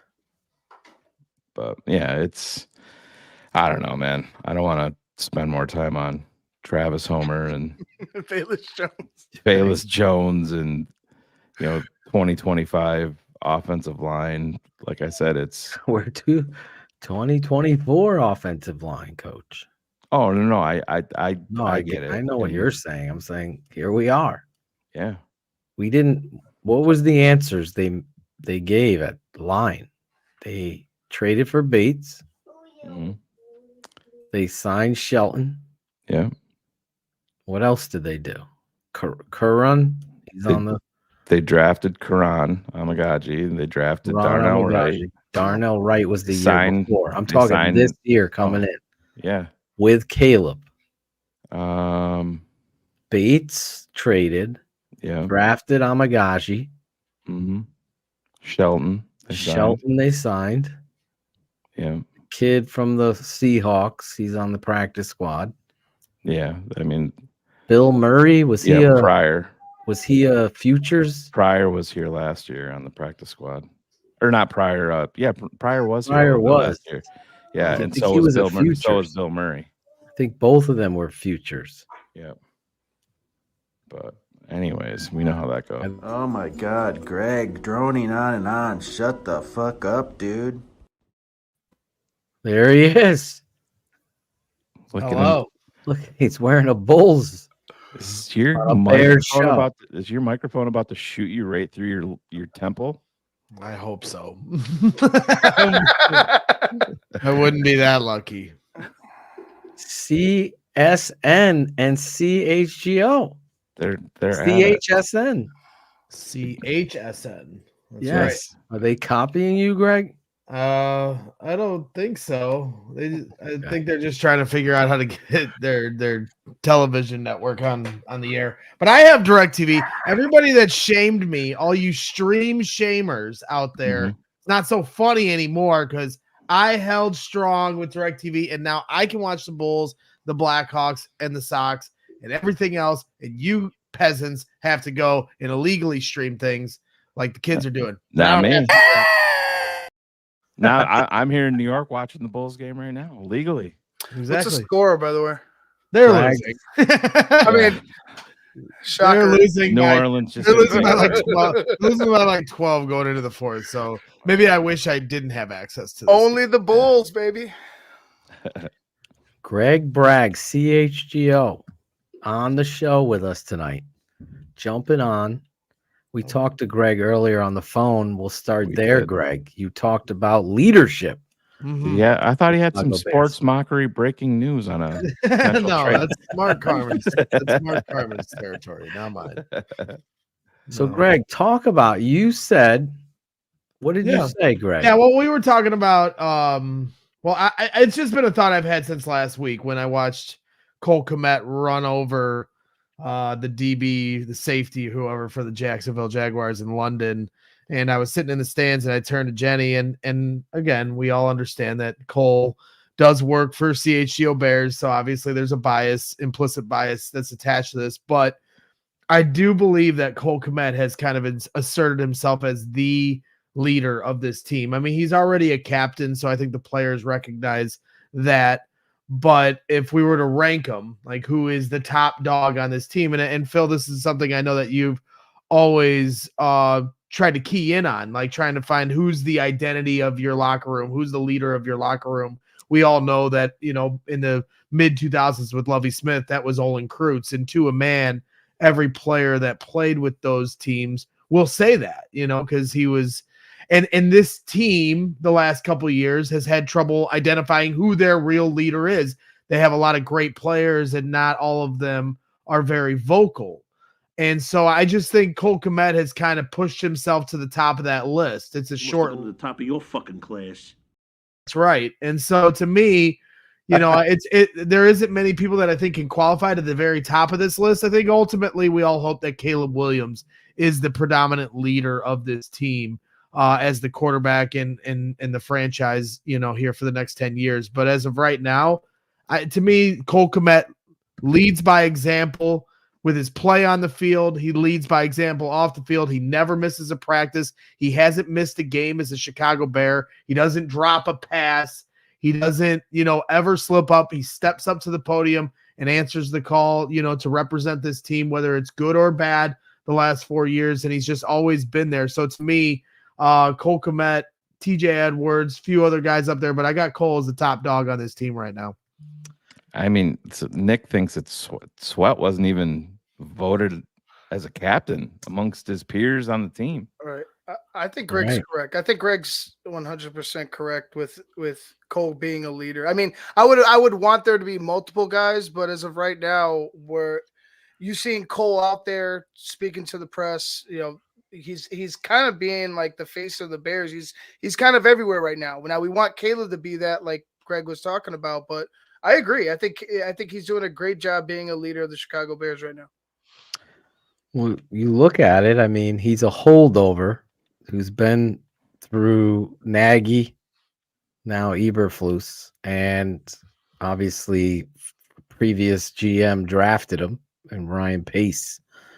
So you have that foundation already set. You've been through the storm. So it's a great commentary because you peel back the onion of this football team and how it's being built. And Shane and I always joke, and Shane leads this parade. You know, you're looking at the Chicago Bears. You had a fucking guard as the face of the franchise for years, and Kyle Long, who also was the leader of the team. To your point, Ivan, or actually Greg, you said it and reminded everyone it's not a trade secret. It's worldwide knowledge. Olin Kreutz was the drummer of that football team, offensively and defensively. Who is the leader of the Chicago Bears right now is a great debate here, because the tight end Cole Kmet been here. He's an ascending football player. I've been very hard on Cole, rightfully so. You know, I don't make grudges with players. If they're putting the tape out there, then they deserve the praise. But Cole, to his credit, has worked on his craft, his physicality, his toughness, his pad. He's not jumping to catch the ball. He's catching in stride and running through people. So it's a great point. He carries himself with a good energy, a positive vibe type of guy. The energy. Is it what the Bears need now? That's not what Greg is saying. So it's, I got to give you credit for this one. You challenge me with it. I pull it back, and I got to say Tremaine Edmonds and TJ Edwards would be the leaders of this football team. And then obviously Caleb is a young guy, but I think you got to throw, even though he's new here, I think Scottish, I think you do have to throw Byard in there. Yeah, that's a good one too. Yep. Mm-hmm. But there is no personality that's Olin Kreutz like. And like, I look at the 49ers, for example, they got but is George Kittle their leader, or is it the linebacker? What's his name? 54. Yeah. Not Wagner. Warner. Fred Warner. Warner. Is Fred Warner their leader? You know what I'm saying? Like, they're always looking at those champion. We'll just use them. Now people are going to, well, the 49ers suck right now. So give me another team. Like, give me a team. The leader of the Ravens is got to be Lamar Jackson, right? And TJ Edwards was on with Cole Kmet on his 85 podcast the other day. And he was talking about, TJ Edwards was talking about when he got into that Philly locker room. And he said, you had Jason Kelsey, and then he started naming all the guys on the defensive side of the ball that were some of the older hats. Shane might be able to rip those guys off faster than I can. Yeah, he said like Lane Johnson, Jason Kelsey, Fletcher Cox. Yep. Ram. Yep. And so right now for the Bears, as they're trying to go from the rebuild team in the last couple of years to this year in this new era, like, I think they're starting to cultivate a locker room where when guys walk in, they see leaders and talent, guys that are going to be like, wow, I better stand up straight while I'm in this locker room, because look, there's Keenan Allen and DJ Moore over there, and look, here's Cole Kmet, Mercedes Lewis standing over here, and Kevin Byard and DeAndre Swift, and like, they're not there yet, but I think the way they're building this locker room, across the board, and starting to stack the deck with talent, respected talent by, the rest of your peers in the league, when they come into this locker room, I think that's going to set a precedent for everybody else of what the standard is to play. So, and I think the other aspect too, when you talk about tight end, and Phil, you can probably speak to this better than anyone, but like, the quarterback's responsibility of understanding what's going on is probably second to none, but the next one in line is tight end. Like, you have so many things you have to understand, from what an offensive lineman's responsibility is to what a pass catcher's responsibility is. To you've got to be on the same page with everything. Whereas a wide receiver's only got to understand his role. Offensive line's got, everybody's kind of separate. Tight end, they have to understand everything, because who knows what their responsibility on a particular play is going to be. So I think that also plays into Cole Kmet's, fingerprints with who he is as a leader on this team. Yeah, there's no question. I'm just watching. It's a great conversation that we all had on the phone, because you backed me into a corner there, and I'm thinking, like, who is stepping up? There is no, and it's hard because I'm just looking at Caleb Williams, and I don't see a selfish football player. I see a fucking leader, and I see a guy willing to make himself vulnerable, to sit down, kneel down, talk to DJ Moore, not get upset by the audience or the fucking fan base that love Justin Fields. He didn't get in any of that. He just wants to win, and that's contagious. And his performance is impeccable in how he's ascending as a football player and a quarterback. I know a lot of people are talking about it. We have said it from jump. The structure throws, the reading of the whole field, the intangible timing and anticipatory passing, the use of the whole field. This isn't a one-side read guy. This is like nothing anyone has ever seen a Bears quarterback, let alone a rookie Chicago Bears quarterback, ever do. And it's being missed because you have too many people that don't know how to watch tape, have an agenda or a narrative that they want to run that's going to be missed out. Now, is he the leader in saying all that yet? No. I think he understands that it's not his time. It might happen this weekend that he's got to be the leader. Well, I think he's taken a lot of steps in that, He's though, totally which is stepping. important because 100%. when you're listen, there's enough guys on this team that have been around the block a little bit. I mean, you talked about TJ Edwards played in the Super Bowl. You see a guy like Tremaine Edmonds, who was one of the youngest players in the history of the NFL, drafted, and at 20 years old, he's voted as a captain in Buffalo. Let's not forget that this kid was voted as a team captain, and he was even surprised by it. This isn't just something that, oh, I'm the number one pick. NFL locker rooms, this isn't a, oh, Flus says demands that this guy had. No, this is turned over to the players. Right. And they voted him in there. And to me, that Flus doesn't have that personality. that says a lot. And I know a lot of people, I think, take DJ Moore the wrong way when he's up at the podium speaking. He's kind of aloof when it comes to things, and kind of when you listen to him talk about Caleb, I think he's kind of playful, and people, I think they're trying to dig into it, look into it a little bit more than it is. But I think when he's talking about it, he's like, Caleb's gotten a little more bossy. That's not him being more of a diva. That's him realizing and being more comfortable in his role as the CEO of this offense. I want to translate. What did Weeder say? What did Weeder say? Does that satisfy you? Yeah. Yeah. I want to translate that into football English for those that have never played.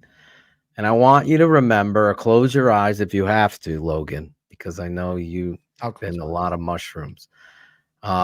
Think about Jay Cutler, okay? And remember, if someone fucked up and ran the wrong route, close your eye. Think about how Jay Cutler handled himself on the sideline, right?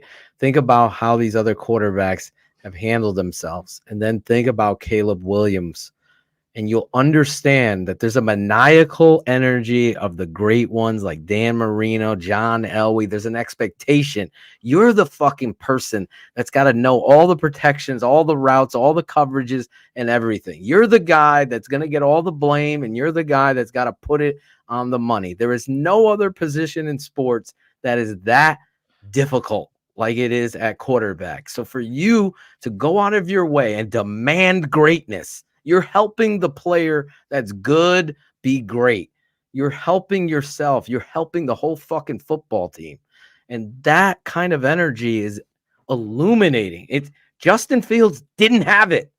It showed. Think that story's over, but it never ends for some people. But I'm just telling you, as a coach watching it, he didn't have that love, like demanding greatness of himself first and foremost, and then his teammates, because until you do it for you, you're never going to be able to get that out. And we're watching this growth of Caleb Williams like we all predicted. It's just happening on the fucking field as if TTNL and Greg, I know you were saying it too with us. Listen, this is easy to see for me that this kid is special. And now everybody's starting to see it, and his teammates are starting to see it. Caleb's on a different level than all of these fucking rookie quarterbacks, including the guy I hope we play this weekend, because it's just evident on tape just how no fucking person, now a talking head, is going to transfer PFF scores and stats to the tape. The tape is telling me Jayden Daniels is a 1/2 read systematic quarterback. Here it is. We're going to scheme it open, and you're going to be able to hit it. And he's done it. Caleb's doing things at the line of scrimmage, checking, reading coverages, and doing things that I have not seen a Bears quarterback do. Never. Look at where let's see where I'll start where we're at now, and then I'll rewind back to go to both your points here. But when you talk about Caleb Williams showing the backbone of a leader and the maturity of a guy in his 4th, 5th, and 6th game, it was on full display on that moment, that hot mic moment where Coleman Shelton goes, Yeah. "We got fucking fire, man." He turns around because they're running an RPO and he's alerting him like, "Hey, if you're about to run the ball, you're about to run it into a blitz." And instead of Caleb shriveling up into a ball and dying because the center just yelled at him in front of everybody, he calmly was like, "I got you," because he knew he was going to Roma Dunze, that he was going to pull it and throw the quick out to Roma Dunze. So they already here in the 4th, 5th, 6th game have reached that point where they can have communication like grown-ass men, yell at each other for a minute, but Caleb has the wherewithal and the leadership intangibles to be like, "All right, cool, I hear you, but I'm going to go do this." And it started, now I'm going to rewind back to where it started, to Shane's point, when you talk about getting that captain patch and him may not necessarily expecting that. That is because of the way Caleb Williams entered this locker room after the draft and walked into minicamp. There was a lot of questions by a lot of the players on this team. Cole Kmet even admitted as much on our show. He said he even felt bad when he went to dinner for the first time with him and realized that a lot of the shit that was being talked about him was not true. And once you started to get to know the person, you started to respect, the fact that this guy's going to be your teammate, and you could see the bigger picture on who he is as a teammate and a player and a person. So you get to minicamp and you have all these questions as teammates. Like, is this guy going to come in here like he's Hollywood? And he, to me, that's where it started at minicamp, where he went out of his way to not make himself the story. He goes to Comiskey and Roma Dunze is throwing out the first pitch. He goes to Wrigley and he's not putting himself in front of the rest of the team. The whole team comes with him. He's not going over the top with a bunch of interviews during the summer. How many interviews have you seen him do since he's become a Chicago Bear? Yeah. You know what I'm saying? Like, and that stuff to me, I think tallied up with the guys in that locker room, that he's kept his head down and said, "All right, what did he say to start? You have to learn to follow before you can lead." And so I think all of that You stuff. didn't read that book. You didn't have to read a book. So I think all of that stuff has paid dividends and added up to this point now where he can start to assert himself and get bossy and talk that crap at the line of scrimmage. And that to me.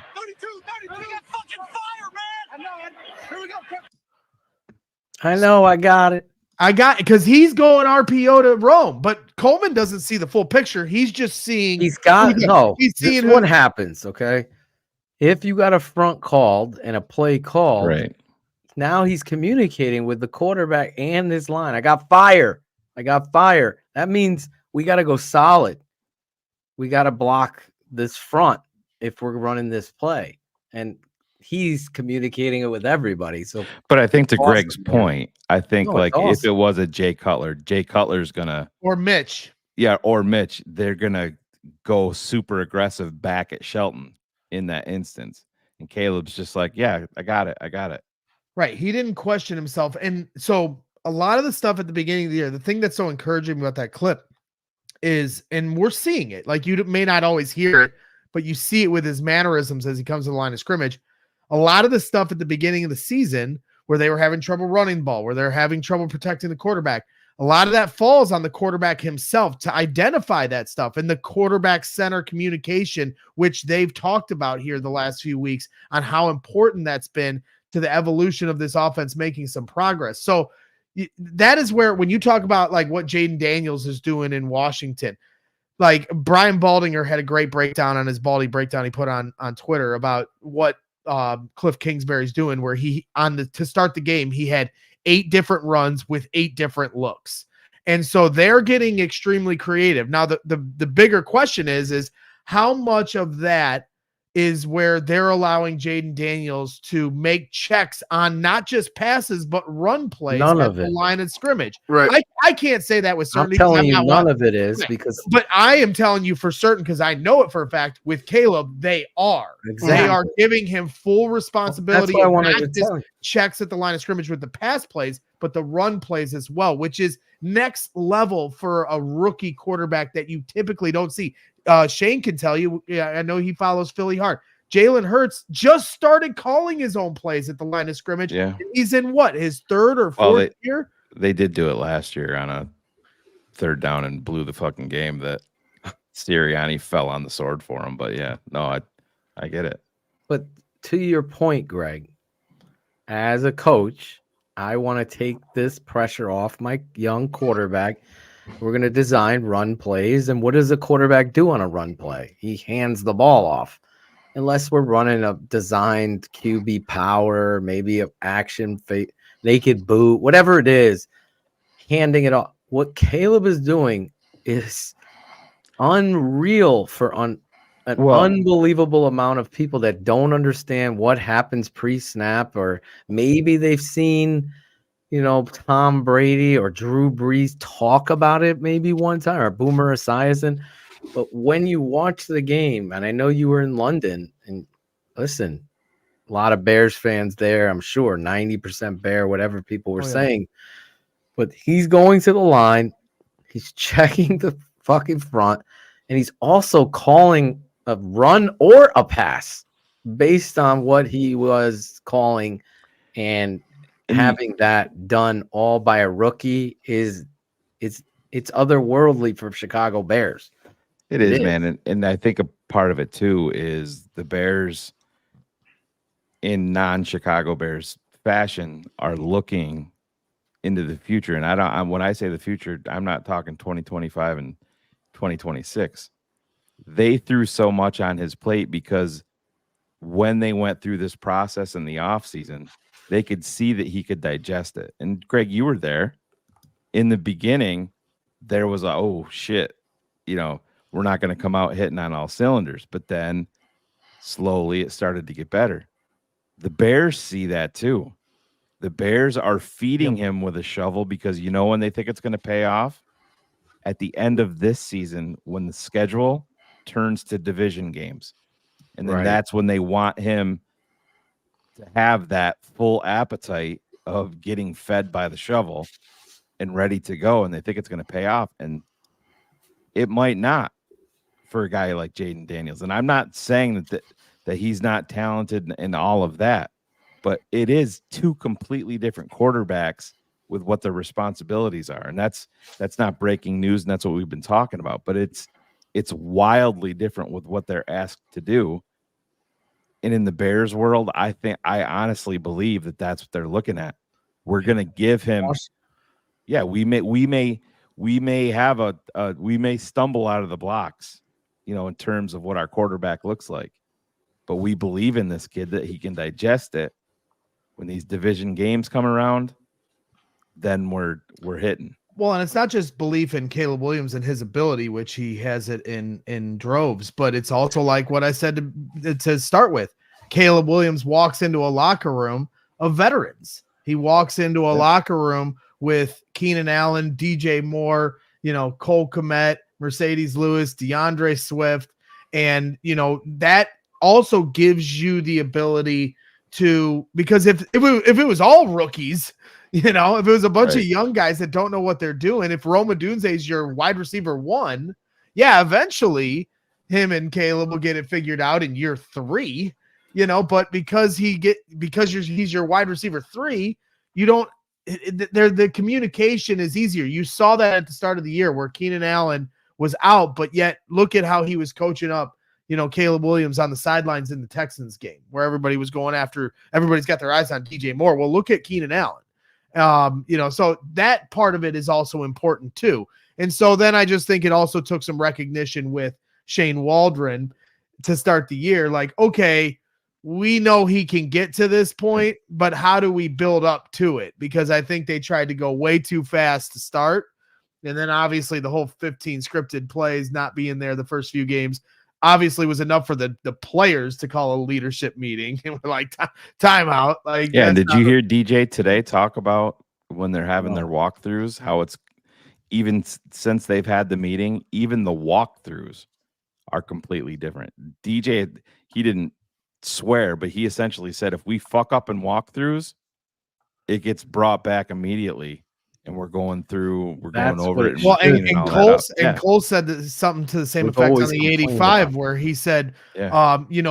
around this time of week is when we want to start making each other a little uncomfortable. We're not out there trying to be too loose, And that's what because- this fucking organization needs. Yeah. 100%. As a whole. Yeah. Right. Like they've been listening here. That's how you fucking have to coach. You got to go back. Do it the fuck right or don't do it. What are we doing? Oh, let's get to the next play. That's where you get piss poor, unstable football teams that are jumping off sides, not knowing their sign, get free runs at the quarterback. I mean, we've seen it here. And listen, Jayden Daniels, talented guy. I'm not taking anything. The big question marks on him. Can he attack the middle of the field? Is he a one-side guy? And is he physically going to be able to hold up, as Shane echoed over and over again to our patrons and everybody that listened? And you see already, he's hurt. He's hurt. He might not play this week. I hope he does play because I don't want to hear it. Let's go. Let's put your best versus our best. I haven't felt like that in a while. And I'll tell you this, the Washington Commanders have a better offensive line than the Chicago Bears. Oh yeah. Watching it on tape, it's not even close. Nope. I totally agree. So that's a check mark in their box. I used to like when they did that, like defensive line, DNs, who has the better DN, and they'd put a check on the side. And that's where you go with it. So if we were to look at this football team, that's how you should do it in order. If you were betting, I put the check mark on Caleb, period. He's a better quarterback. That's what I see. I laugh. MVP vote for Jayden Daniel, MVP. Like, what month are we in? Calm the fuck down. It's all for clicks and shit. But well, when you talk about the offensive line with the Commanders, I mean, to me, whether it's Jayden Daniels or Marcus Mariota, if the Bears want to win this game comfortably, I mean, I think it's going to be if the Bears can't correct a few things, I think no matter what, the Bears are going to always find a way to have a grind of a football game. If they can damn near win the game against the Texans and have the ball in the final possession when they had no business being that game, I think they're just always going to be in games. But if they want to try to win this game with some, comfort, and not just comfort, but like impressiveness, they've got to stop the run. And their 100%. offensive line, to your point, is better than the Bears. Their play caller with Cliff Kingsbury is doing some pretty impressive stuff, giving different looks at the line of scrimmage, doing these different counters and all this stuff that's throwing everybody off, and try and Jayden everything Daniels, is misdirection to help the quarterback. right? That's what they're doing.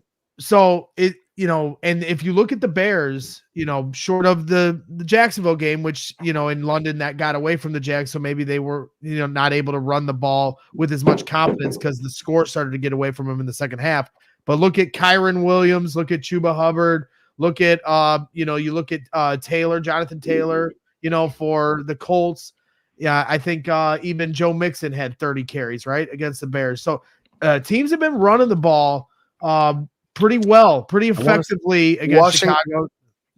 Sorry, Washington is the number 2 rushing team in the league. They are the best running team, and obviously Jayden Daniels has something to do with it, but not all. Yeah, we lived that life before. Right, they've got Austin Eckler and Brian Robinson, so it's not just all Jayden Daniels, and I think they'll still be able to run the ball with effectiveness even without the threat of Jayden Daniels if he doesn't play. And so you also look at explosive runs the Bears have given up. They've given up a lot of runs over 10 yards or more for the season. They've gotten gashed more than a few times. So if you are trying to avoid, this turning into a rock fight, you got to really bolting up the run. I'm playing 3 linebackers. Sanborn's in the game. This is how I would play Washington after watching them. 3 linebackers in there. Third down, obviously, you're going nickel. But you're staying in that 3 linebacker set this week. You got to stop the run and play that front the way you have. Sanborn has played really good, with the three of them stopping the run. That's how I play it. We'll see how they do it. But I also want to say this real quick about the Texans game. When I pull back the tape of the Texans game, and obviously the Texans beat the Packers. You know who beat the Bears? It was the kicker. When you look at that game, they would get to the 48-yard line and they'd be in field goal range. They're like, okay, we can kick with this kid. How many field goals did he land? It was like they scored every time because they got a first down. Yep. Then they got to the Bears 42-yard line, stopped. Then he kicked a fucking 56-yard field goal, a 58-yard field goal, a 59. It was like those points beat you, to Greg's point here, even though the Bears offense was not where it is now, the kicker ends up winning that game for you, not the quarterback, not their offense, not their run game with Mixon. It was the kicker, who I believe was the special teams player of the week that week. It was like a shitty fucking they got a good return or they got a turnover. They were right in field scoring range with this dude.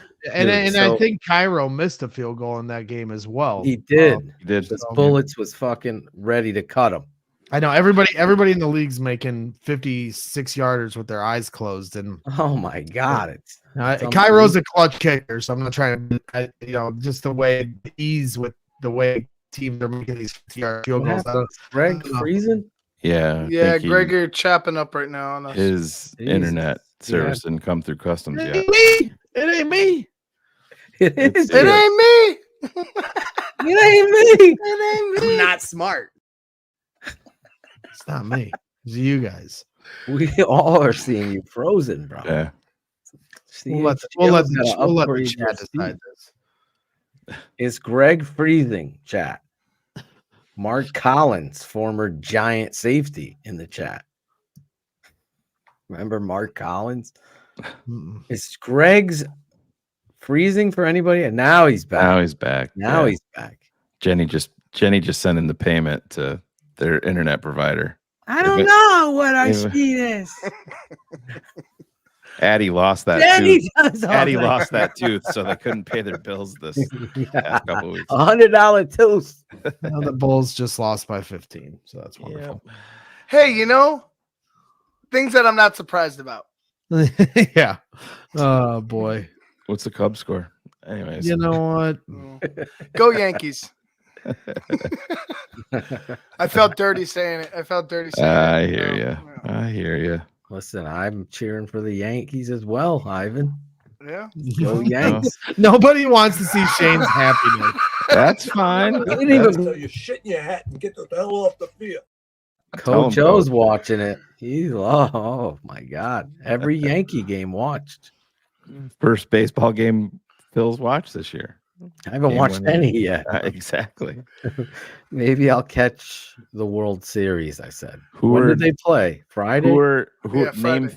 Name 3 hitters on the New York Yankees. Phil. I can do it. Go ahead. Do it. Judge. Joe DiMaggio. Yeah, Babe Ruth. Stanton. Kevin Moss. And play there anymore. Dude from the Cubs. We literally told him 5 names right. today, and he still can't remember today. Oh, I said Stanton. You heard Rizzo's name. Rizzo. Today. Yeah. I go, didn't he? All right. Hey, no, let's weren't do you this. impressed when I said I was impressed by your Cubs? I was impressed by your baseball analogy today. Name Anthony a Rizzo. starting. Usually they're not good. Pitcher. Name a starting pitcher for the Yankees. Just one. I can't. I have no. Who's their manager? I have no clue. What state did they play in New Jersey? They Like the Giants? Bronx. That I can tell you. I don't know who's their manager. Is it the third baseman again? Is that Joe Torre's still there. They brought him back. No. Yeah, they did. Is it still the former Red Sox dude? Come on, you're almost there, Phil. Let's go. Come on. What's his name? Who is he? Is it really him? Yeah. What's his name? I fucking something Boone, right? No, Wade Boggs. Wade Boggs, Boggs. former Red Sox. Is it Boggs? Is it Boone? Aaron Boone. Wade Boggs, 2 cases in the dugout again. I don't watch fucking baseball at all. I have not watched 1 inning of baseball. Well, this will be a fun World Series. I mean, it's It will like, be. Yeah. I watch two college heavyweights football and the all heavyweight. day Yeah. and NFL football. That's it. There High it school is. football. Youth. Mel Ott. That's their manager. He's their manager? Yep, Mel Ott. Yes. No. Actually, you know the guy that says diabetes? He's their manager. Stanton. I was right. Judge, Stanton, and Rizzo. Get the shit out your ears, jackass. Get Frank Rizzo on the phone. Yeah, but in that list, Rizzo would be 4th because you're missing a major. Who's the big player? Who's the third? Because Judge is number 1, then Stanton 2, right? Yeah, Sammy Sosa is the other one. You're missing. Sammy's white now. Sammy's white. You want me to help you out, Phil? Who's the third? Yeah, for real. All right, Mike will help you out. Juan Soto. Oh, Juan Soto. Yeah. From? Also will not be a Cub this I was offseason. gonna say future Cub. Shut up. Shut the fuck up, Shane. He's all not- right? He should You're be. Just I will stick to admit. the look. You're here in the World. I will admit it. Just mind your World Series right now, and I will admit just it. let us worry about our future. He should be a Cub. Do you have any faith that the Cubs will sign None. him? I would be honest. Exactly. Juan Soto came from where? What team? Like Originally Washington, then San Diego, then New York. The Padres. Now Yeah, he got traded to New York, or he signed. Yeah, and then the Dodgers will sign him this winter. Yeah, Why, he's a big time hitter. As annoying as it is for Shane to talk about the Cubs, I'll at least allow it. His team is in the World Series. It's White Sox fans that try to talk about the Cubs. Like when you've only won 41 games, you barely won 40 games in a season until you They win. broke the record, right? Yeah, the worst team in the history of And now baseball. they might be the Nashville. Your owner's talking about Nashville. Your owner's talking about selling the team and shit. Right. Well, they would be happy, right? Because he's the problem. Well, He the commissioner was like pressed on by Danny Parkins, and he was Are we dancing. losing Greg again? Oh my god! Yeah, Greggy the robot. Yeah. It's the AI. Domo Origato Misto. I think at this point you guys are just messing with me. We're I'm saying not. You are. Look up in your corner. No, Is dude, there it's a not. Wi-Fi It's like- not good. This is like when I'm on Twitter Spaces and we're like, "You're muted," and the dude isn't actually No, muted. bro. No, we're you're not fucking freezing. with you. Like I you're promise. freezing right now. I don't believe anything. Greg, you are like the Cole Komet. Sound like a for me. robot. You've ascending. You're an ascending talent. So I wouldn't lie to an ascending talent. We got a bigger strip.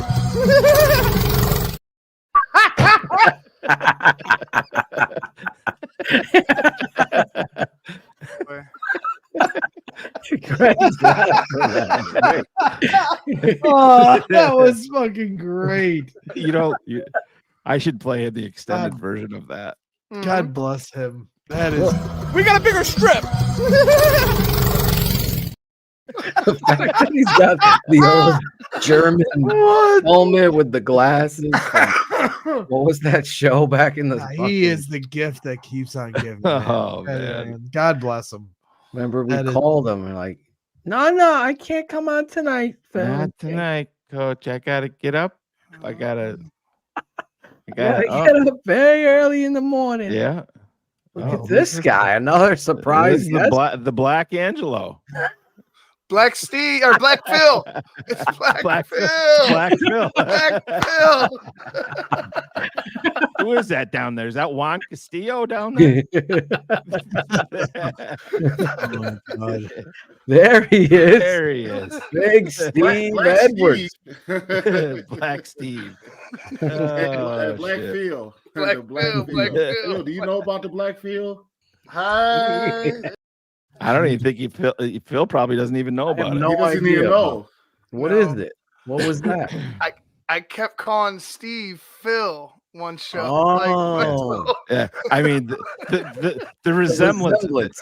Yeah, the resemblances are unfucking canny. The resemblances. Yeah, Brax, this is what's like up, man? What's going What's up, on? Steve? How are you? I'm doing all right, man. I just was I was listening to all y'all acting like assholes on here. So I had to jump on. Well, that ain't nothing new. That ain't nothing. Getting on my damn Cubs. I had to jump on here like, hey, Shane, that's hold the Shane. fuck up. Yeah, There you go. I got to. Well, Steve, I mean, the last time I talked to you, we brought you on After Dark, and you and Corey Wooten were sparring. Between that was when we were still in the midst of the great debate. Where's Corey now? Where does he stand? Well, everybody at this point, everybody's crossed the picket line, right? And where's that guy at? Yeah, Corey backpedaling like all those Dion. damn Northwestern stats he was throwing out. I'm like, hey, I ain't got time for that shit. I'm less football. Well, and that's the thing. Like when you talk about it, Justin Fields, like that whole conversation has been completely laid to rest now. Like I think even the most staunch Justin Fields supporter really doesn't have any toe, not even a leg to stand on. You don't have just deleted everything. You don't have a toe to stand on because at the end of the day, Justin Fields handpicked the Steelers as a team he wanted to go to. Ryan Poles did what most GMs would never do and say, I'm going to send you to the team you want, even if that maybe changed the trade compensation you got. He did that by doing right by Justin. Then Russell Wilson gets hurt, so you get the starting job handed to you on a silver platter. You start the season as good as you probably can expect if you're Justin Fields with 10 touchdowns, 1 interception. We all understand he had some fumbles, but they're 4-2. He becomes the first quarterback in the history of the NFL to be benched at 4-2, and you have a Hall of Fame head coach in Mike Tomlin saying, he's been very good, but I want great. And that to me was the slam dunk checkmate. He ended any kind of conversation we've had for a year and a half now with fans and this whole Civil War thing. Mike Tomlin just took that and guillotined the entire thing. And now we're off and running here with Caleb Williams 6 games into his career. But it was interesting to kind of watch that whole thing unfold. And at the exact same time, watch Caleb Williams start to really, really have his coming out party on the international stage. So, hey, victory laps, whatever you want to say. But at the end of the day, all that conversation, all that argument, all that nonsense that was going on, it's laid to rest now. There's nowhere else. There's nowhere to hide anymore. How do we celebrate victory laps here at TTNL, Phil? Just like this.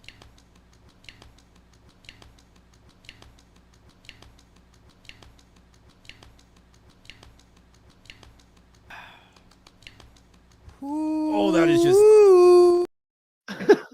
Oh, the smacking sounds so gross. Yeah. Oh, hey.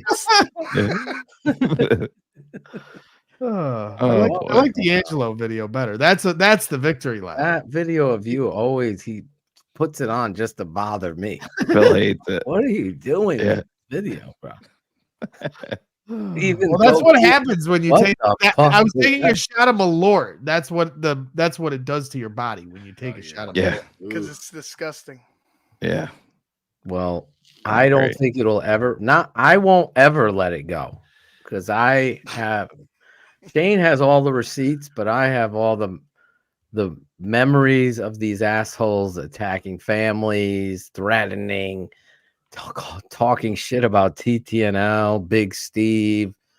Big Steve had fucking Bear Report on. I think the move is to keep Justin and Bill, and now you're saying the opposite. I don't have any patience for that shit. I just never will. I'll always call it out by name. Sean Sierra, Berlissimo, Pat the Designer, Herb Howard, all of these guys. We can be friends. And your boy Wooten, Corey Wooten, who's the dude now? Clay Harbor. How many fucking backpedals is Clay? He should be in a fucking canoe. Clay's essentially an aggregator at this point. That's pretty much, yeah. All these guys were talking about keeping Fields no matter what. No one, I'll give them credit, has gone to the lengths that Swifty has to scrub his Twitter, delete the show with Kaplan. Cap called me. He's like, this motherfucker deleted the show where he's debating me about Caleb. He deleted it off his channel. Yes, you can go look that up. Stop playing. Like, own the shit. Own the shit. And then we respect you. But you don't own it. Like Greg would own it. That's why I love this dude. Adam Rank, he plays both sides of the fence often. He'll bust my balls, but he'll own it. He'll own it. He won't dive into the deep end sometimes with me. He won't go that far, but he'll own it. That's why I love those guys. Adam Mason, you're a fucking fraud, bro. But that is where you are seeing a lot of people, like I said, crossing the picket line. Because I'm sure you guys have seen it more and more in your chats. I've seen it in our chat when we're doing CHGO Bears, people coming out and saying, like, look, I was a big Justin Fields guy, but I was wrong. This guy is it.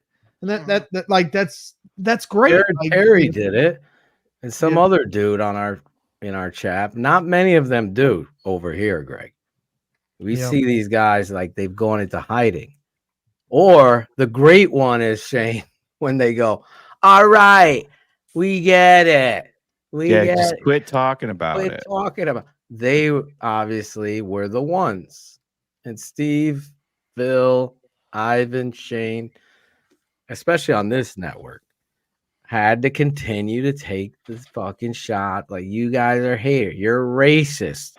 You're haters. You don't know shit. He paints his nails. He's a diva. All the bullshit. We talked about that before you came on, Phil. Every single flag for the kid, and then there was more created after the fact. Every one of them, there hasn't been even a morsel of truth to. Well, and Nick Dubb nailed it too, because you right know what? after two games during the summer, like especially Steve. in the preseason and Hard Knocks, where Caleb started to like really ascend, and you're like, wow, this guy is it. Everybody was doing the thing you're saying, Phil, where it was like, okay, we get it. Stop. We've all moved on, and you guys have it. Well, then what happened 2 games into the season? Exactly. 2 bad games by Caleb, and Justin's 2-0. And all these dudes come out of the woodwork. I had a guy that was trolling me during the draft process who literally went off Twitter for like 6 months and then came back to avenge me. And, you know, now he's back in hiding again. So, like, to me, I don't mind the back and forth. I don't mind. I'll be wrong. Somebody else can be wrong. We're going to have our outs. But if you're going to say it, own it, and don't go running and hiding when you're wrong, and only speak up and chirp up when you've got something like that. That's not right. And that's I 100% agree with Greg. But real quick with Steve, did you just see Greg freeze? Right? Are we not crazy? Greg froze. Am I not wrong? He's froze now. Yeah. Are you seeing him blurry? Okay, Greg. See, we're not fucking with you, Greg. I'm telling you, you're freezing up. Why are you talking to a frozen screen if you're not fucking with me? Well, because I can still hear you. Yeah, you're pixelated. I love what he does. This is bullshit. TTNL don't fuck around with these freezes. These guys told me to get my shit together before I got this show. We told them, man. We did. Oh, Greg, he never upgraded from the Xfinity 30 gig. I told him you gotta be over. Well, you know what? It's too hard to the connection to reach all the way to freaking. Remember, you had the fucking long wire. Remember, Greg? Yeah. We got you the long wire. I remember. Yeah. We're rolling that all the way. I don't know. Jenny set this shit up. Al's gave me this after I cleaned his pool. He told me it was gonna work.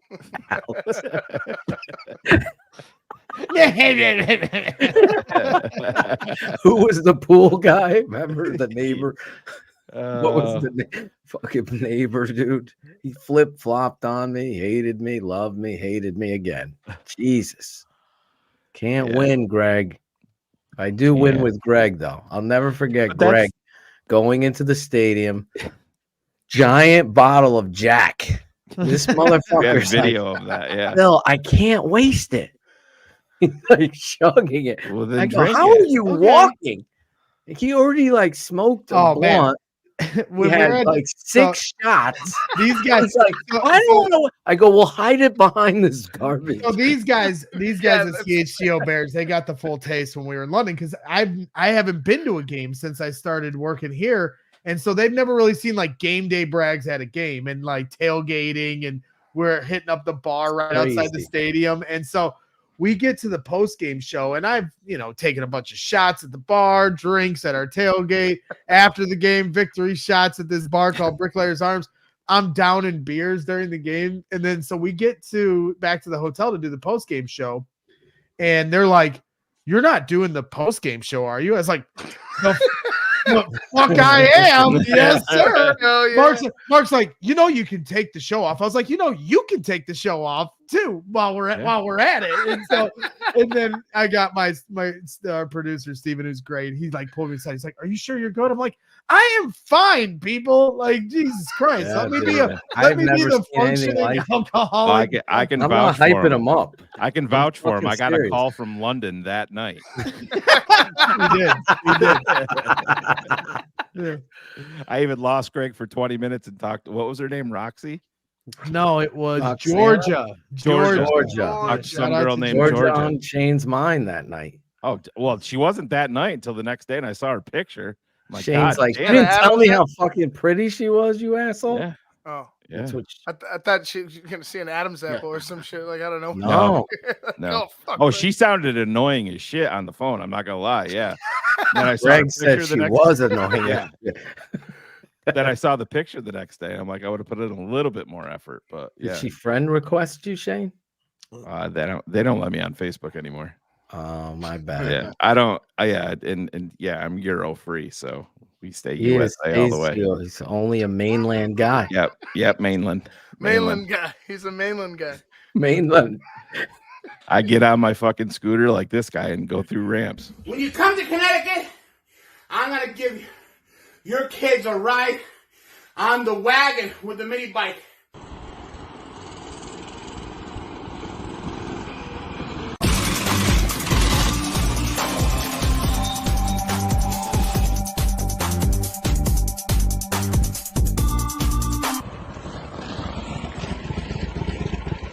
And there you have it, guys. We got a nice little wagon ride. With the heater the whole Never time. gets old. The fucking heater. Oh my Never God. drop the heater. But you got to Connecticut. He keeps catching his breath. That was for Carr's birthday. I told he was gonna give Carr's girls a free ride. Still on my his favorite mini one bike. you put together with the fucking jump. We all laugh at it, but fucking Bullets doesn't understand this, Greg. Mm-hmm. He doesn't think Angelo is funny. Oh, I think it's fucking hysterical. he is very funny. Bullets just didn't like the telephone conversation we had when Angelo went a little rogue on us there for a little while. When he was pulling the diva, when he was Mariah. Yeah, but yeah, Bullets, Jeez. don't let that bother you, bud. we got to get Bullets on a phone call with Angelo. That That's would what be we need. great. Bullets interviewing Angelo. Yeah, one-on-one. Only. Yeah. Yeah. Bullets, can you ask him any question? That would be hilarious. Miguel and Marino, a sit down TTNL style. Miguel and Marino. Hey, so you guys coming to I didn't know Ivan was telling me you guys are coming to the New England game. Yep, November 8th. I didn't fucking know. I just so happened to say, you know what? I'm going to the Patriots game. My last one. Fuck this. The Bears are playing good. And then Ivan was like, yeah, Yeah, everybody's bro. coming You're down. coming to the tailgate. Yeah. Fuck it. It's happening then. So Yeah, my son and I are flying in that Friday night, okay. November 8th. And then Well, here, we'll be there this till is a Monday. perfect segue for me. So I'm in a pickle, as they would say. We're in a bit of a pickle, Dick. Yes, I am coaching. Now, we play Woodland this weekend. We win, we're in the playoffs. I got it up. First round of the playoffs is November 6th. We win that, I won't be able to go because then we playing the next week. But, I'm on a 50-50. I'm questionable. And usually I'm always there. So if I am going, it's going to be me and my dad. coming out there. So Coach O will be in the building with you, Steve. Oh man, that would be lovely. Yeah. Obviously, I want your team to win. Yes. My fucking team lost Not in the me. first. We were lost in the second round. So, Oh, did you? You lost? I felt like I got out coached really bad, but my quarterback my guy, he froze. He was just tough. he went to the game and he broke out these Jordan cleats. And I was like, where the fuck did these come from? And I didn't feel good about them. I said, why the fuck are you wearing these? Like for the playoff? I understand, like it's time to like swagged it up. Oh my god, he played terrible, man. So cleats didn't match the play, Greg. Could have kept those retired, man. Yeah. It was one thing if he wore them the first game and then like right. break them out. And I didn't have a good vibe about it. I feel you. Tate wanted me to get them. I go, no, you get new cleats next year. You wear these cleats. You've been throwing dimes all over the field. Right. You wear these cleats now, and then next year we'll get you these Panda Dunk cleats or whatever the fuck. Coach O's fired up about potentially not going. Bullets is saying that I ignored him at the tailgate, which is a bold-faced lie. But now, when you come, This is what he's saying. Look, when you come back to the tailgate, Bullets. Now I'm definitely gonna ignore you. I don't think he's going to be there though. I don't think Bullets is going to be at the Pats game. In fact, the next time you come to the tailgate, I'm gonna push you in the damn garbage can. I gotta work now. Like I've been going to this tailgate lot for 20 years, and I used to just get drunk in the lot. Now I have to. So what do you have to do? Like, what does work mean? What are you gotta, doing? like keep reloading the ice. You gotta change out the garbages. You gotta carrying you to work? I showed you the. Aren't you on injured reserve? He's carrying tables. He's got fucking. I had Did I have it uploaded still, or did you guys delete it? I had the video of the tailgate. Greg was working. He was doing. Oh work. yeah. He was carrying the table. With I saw that video, and I'm like, wait, this dude's injured. They put him to work. There's no comp. Somebody got to do it. Somebody got to do it. Do you miss bricklaying at all?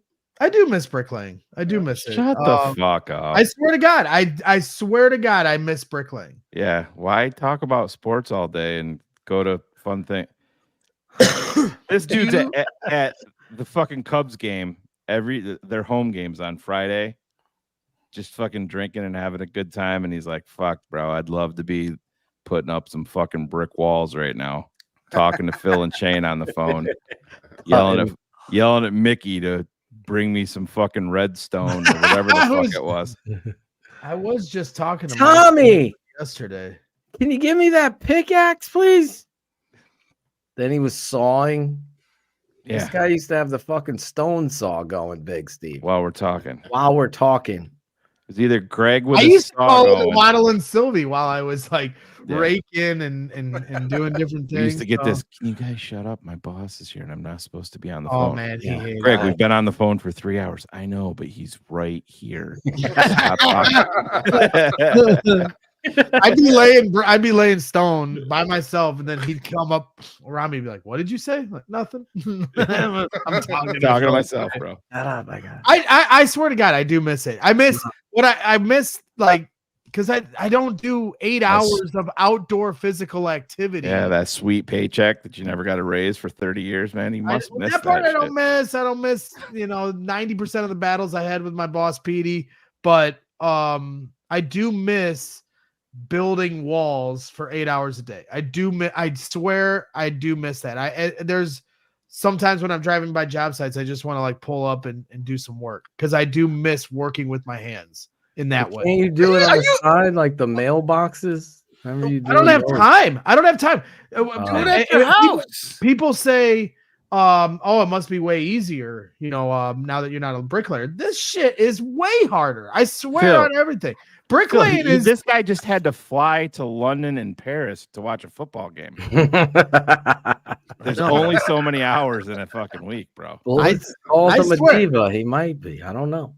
It's way harder. You don't ever clock out doing this, which, hey, like I said, I'm not complaining by any means, but if you're asking me which one is harder, This crap is way harder than laying brick. Laying brick, you put your earbuds in, you can bullshit with Phil and Shane for 3 hours, listen to a podcast, listen to some music. You clock out at 3 o'clock and your day is done. You leave your work at the job site. This stuff, I just got a message a minute ago about something I need to produce before I go to bed.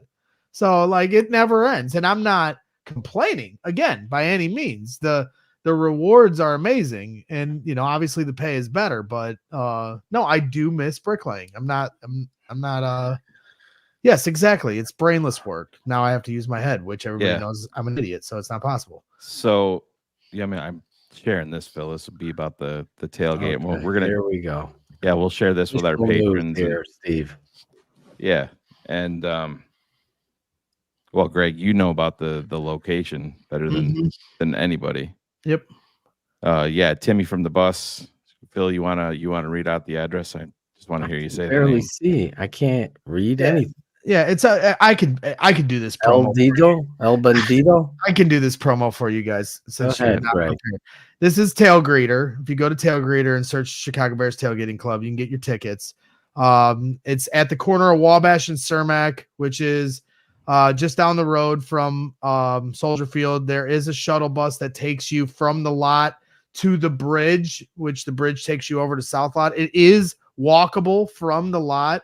There is very limited parking in this lot, so don't feel like you're going to be pulling up and parking for free in there. There is parking, but you're probably better off finding different avenues of parking and walking up to the lot. I will say this: if you go a little bit south on the what's the adjacent street? What's the street next to it? I believe it's State. Right? State Street, correct? State Street, that great street. State Street is the street, the main street, like right next to the lot. Yep. So if you go a little bit further south on State, you could find some parking, but I mean it's up to you. Where you're, like Greg said, you're not going to park your cars. Like everybody's car is not going to fit in that lot.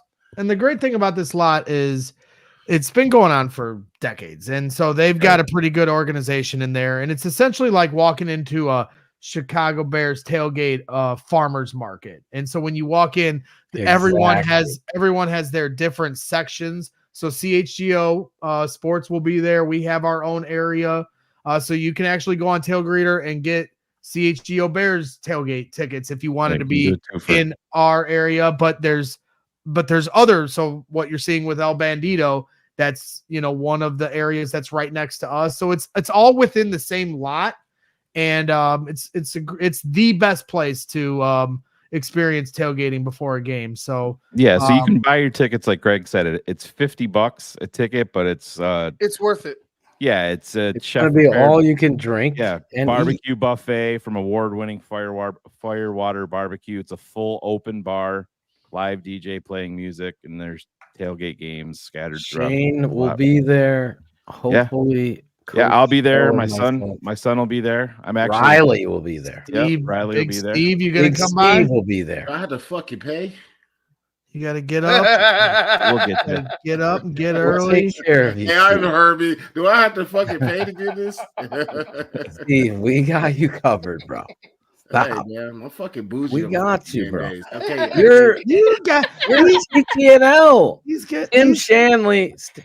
Tim is big fan of TTNL. I'm a bougie son of a gun on game day. We got to get you on the bus to take a couple pictures. You got to get Tim on the show because How I far is it tried from to the Waldron deck? Is like, can I like park my car and get over there? These former Bears, Shane, I'll tell you what, they're looking for a free ride. Lance Briggs, Briggs and Brown, they went to lunch the other day and they were like, oh, they made us pay. Listen, you guys didn't win a Super Bowl. Win a Super Bowl, then you get free lunch. No, I'm sorry. The Bears got spoiled. They just take care of us. Shit. No, I would, park.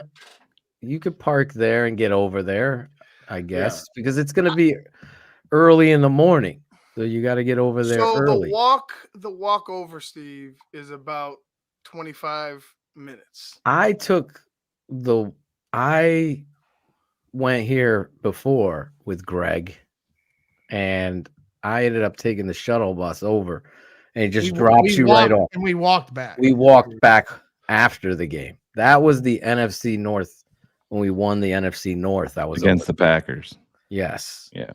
Khalil Mack, Eddie Jackson pick in the end zone. Now I will say this: if you're there early enough, it's a good time. I'm always kind of hesitant to tell people this because I don't want them to get their hopes up. But if you're there early enough, the parking around this lot on the street, the meters are off on Sundays and it is free. But early bird gets the worm. Yeah. So if you're there, like when I get there, nobody's on the street. I park on the street for free.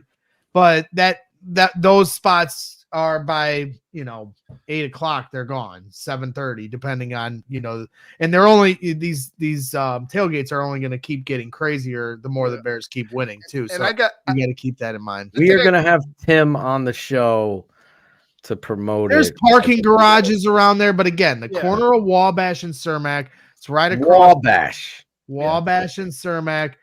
There's parking garages because it's right by the DePaul basketball stadium. So there's parking garages in that area. It's really easy. It's not hard at all. You will not get lost. You'll see all the Bears fans walking around. So it's not like hard to figure out. I'll tell you a good story.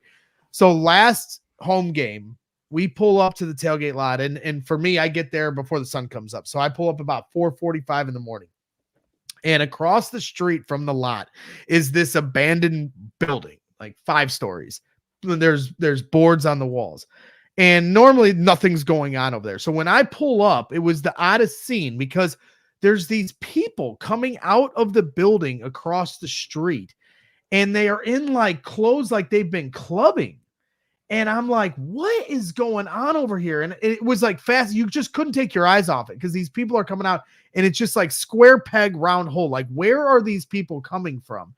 And I asked somebody in our line, like, what's going on? They're like, oh, a club just opened up over here. I'm like, that does not seem right. Look at this building. It has boards on the windows. Like, how could there be a club in here? And there was so much so that I wanted to like go over there and sneak in just to see what the hell was going on. Well, it turns out there's these people called Redline Rave. And if you go on Instagram and look up their account, they have an Instagram account called Redline Chicago.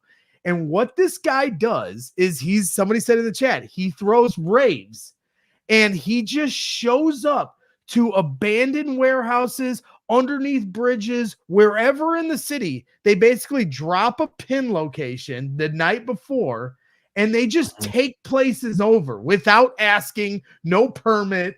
And that's what was going on in this. And the police, they drove by like 5 times. They didn't mess with them at all. It was the most fascinating thing I've ever seen. And if he's got like 90,000 followers on Instagram, if you go look it up, these pictures and videos are fascinating. It's like, and the funniest thing about it was, it was like 2 different worlds colliding because we're looking across the street at these people throwing a rave in a abandoned warehouse. And we're like, these people are fucking nuts. And they're coming out of the rave looking at us doing a tailgate at 4:45 in the morning before the sun comes up. And they're looking at us like, these people are fucking nuts. It's just like 2 people living on 2 totally different worlds. It was hilarious. The worlds collide, rival nations. Yeah, it was fascinating. It was fascinating. Oh man, it was coming on. I thought you were going to talk about a Diddy party over something there. Straight out of it was something straight out of Gotham City. I swear to God, it was hilarious. I'm happy we're going to this tailgate though. I'll say that. Tailgate. Oh yeah, Ivan and Alan Brachter were there last home. Bratcher, whatever the fuck his name. He's gonna fucking hate you. No, I'm joking. And they were like standing in the corner like lost puppies, and I had to help. Like 8th grade boys at a dance. Yeah, because we were like, all right, we're waiting because I wanted to do. They had to get through the paparazzi to get the brags. Yeah, right. Well, he's just watching me carrying tables.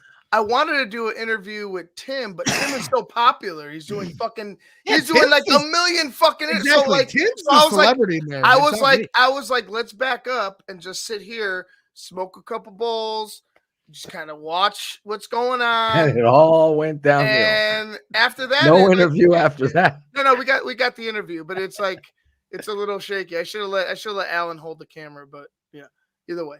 But you got to get Tim on, Ivan. Yes, that's You what I was. pull he that definitely together? have to get Tim on. Yes. We could promote. We So could talk to Greg TTNL will about be that. there. Greg will be there. Greg will come over. Bullets didn't help me fucking carry any tables either. He's calling Bullets you. was fucking laughing stop. at you. No. He's saying you were high strung. You ignored him, highbrowed him. You were McCaskeying him. I big timed him. Hollywood. Yeah. Yeah. Oh, Sucks. you know what? If It you happens. want, if you It's want, it's like picture paying with for a me, guy's then- meal and then he orders a fucking pizza for the road. 'Cause he finds out he's not paying for it. Two, not even one. Thanks for the idea. Thanks for the idea, Yeah, Greg. extra one. Thanks for the idea, though. Well, that's where we're gonna be. If I'm not there, Shane, Riley, Cherie's gonna be Sheree's there. gonna be there. Yep. Cherie will be there. Big Steve. Is Larison gonna be there? Because if he is, I'm gonna punch him right in his mouth. Oh, Oh my God, Greg, droning on and on. Shut the fuck up, dude. I'm not afraid to hit an old man. I'll punch the dude right in his mouth. Correct. We Jim do have and- an update for and the Southington football team on their play. Oh, here we go. Here.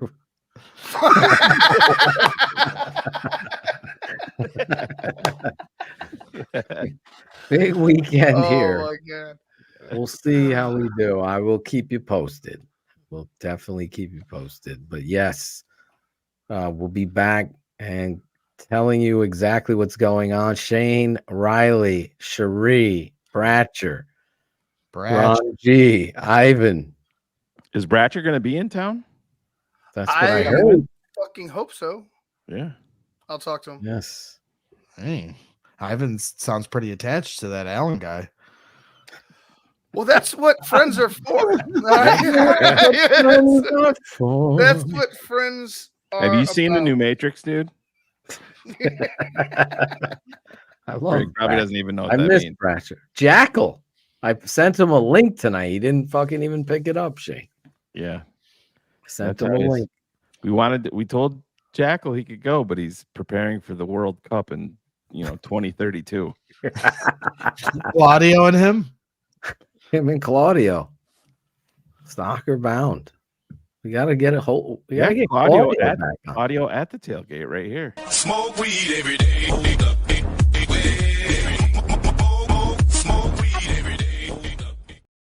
That was That a was- great time. That was a great tailgate, and you pulled off a live show in South Lot, and I need people to understand just how impossible of a task that is. So, Oh fuck! my Oh head- my fucking god! I don't Ron G. think I've ever seen a podcast operation. Really, anybody. I don't know if I've ever seen a TV or radio outlet do a live show from South Lot, but that's how.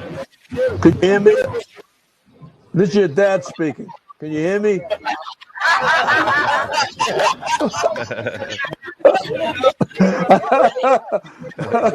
I'm in space. I'm in space. There it is.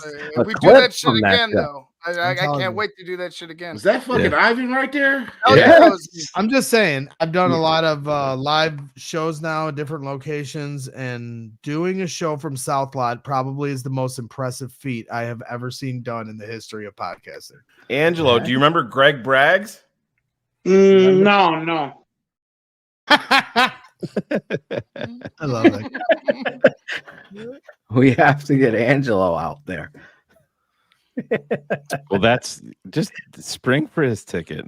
Angelo has Beetlejuice for Halloween. Did you see him? That was fucking We did talk. hilarious. Yeah, I did. We did talk to Angelo about coming to the game, but he's like, guys, that's in Chicago. It's very violent on the news. I'm not sure I should go there. Creepers. That's what he said. It's very violent. on the news. I worry. It's very Yeah. violent. Yeah, my mom would not like that one bit. Tell her this, Angelo. Then let me do what I hired to do. You would never. He would never. I have to ask my mom. Yeah. Remember? Yeah. Guys, it's been great talking to you, but I'm driving and there's the police. cops are right up the road and they're stopping me. We literally talked to him for another 90 minutes. Cops are almost here, guys.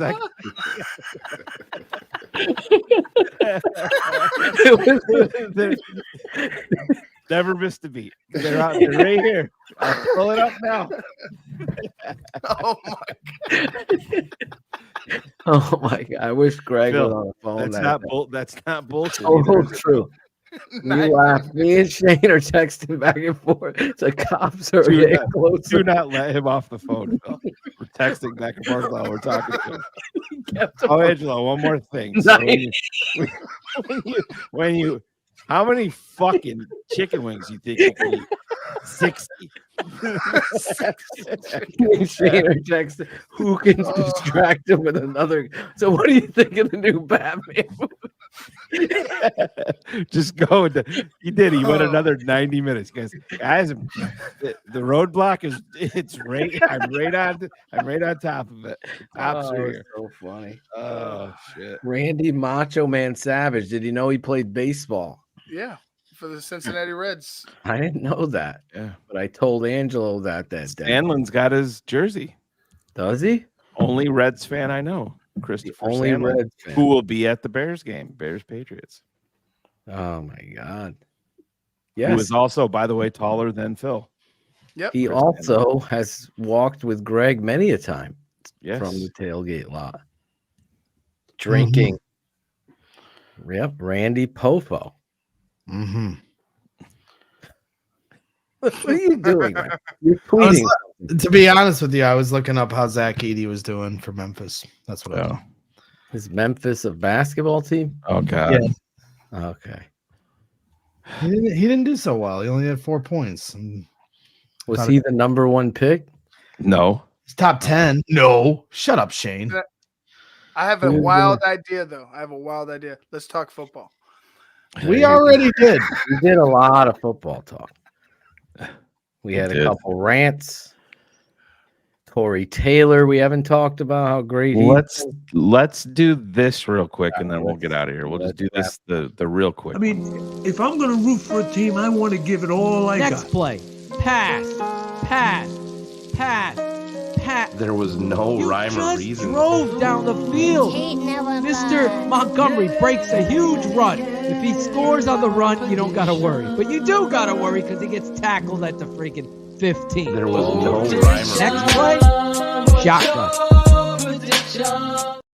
We won't play the whole thing. Phil had we don't need to. 35-second Breathe intro on to his here. own song, but you know. Okay.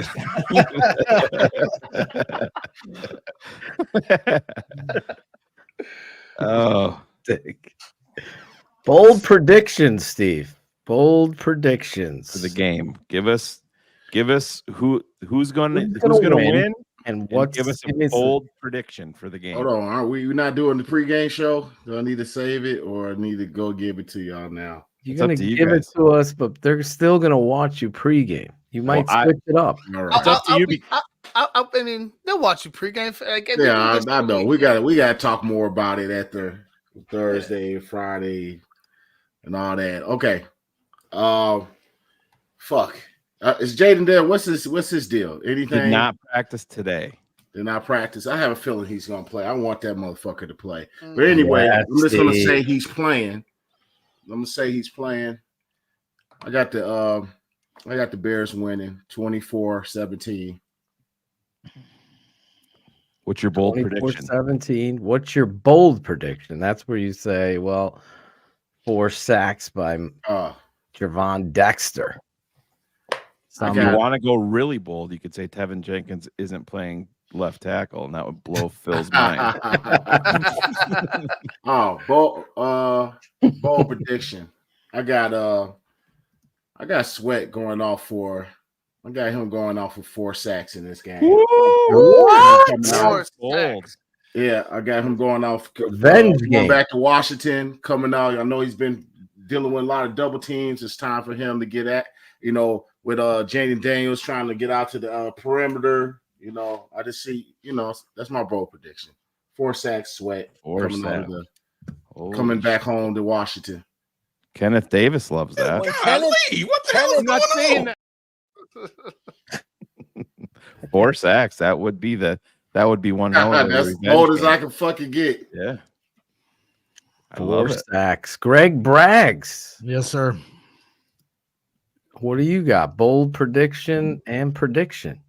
Man, this is a tough one. I mean, the Bears defense hasn't given up 21 points or more in 12 straight games. Greg's like, let me call Shane real quick and The I'll get some ideas. Bears have never won 4 games in a row in the Matt Eberflus era, but they had also never won 3 games in a row until the London game. So we're continuing to check off boxes of uncharted territory in the Matt Eberflus era. So, man, I would say 24 to 20 Bears. My bold prediction, and I guess I'll just keep going to this well until it's right, because I keep saying it, it's not happening. So I guess I'm trying to speak this into existence, but I just am continuing to anticipate Rome Odunze having a breakout game. So 24-20 Rome Odunze with 2 touchdowns. Let's throw curls. Hell yeah, throw some curls with Rome Odunze. DJ Moore had 230 yards receiving last time. They played Washington, so all eyes will be on him. Keenan Allen coming off a 2-touchdown performance. So, but if you watch the tape, as I know you guys break down a lot here, the tape, at least from my untrained eyes, shows Rome Odunze is open a lot and could arguably be the best wide receiver on this team already, even though the stats don't necessarily reciprocate that. So to me, it's only a matter of time before Rome Odunze breaks out. So I guess I'll just keep saying it every week until it eventually happens. So that's my bold prediction. Rome Odunze, 2 touchdowns, Bears win 24-20. Nice. 2 touchdowns for the rookie and a victory for the Chicago Bears. Nice. Playing at 3:25 Central, 4:25 East. Who's the broadcasters of that game? Is that Jim Nance and Tony Romo? I mean, what we got here, look at him. He's calling fire. He's calling fire right now. I'm syncing up ESPN 1000 and listening to Joniak and Thayer. I can't do Romo. I can't do Romo. He started out great.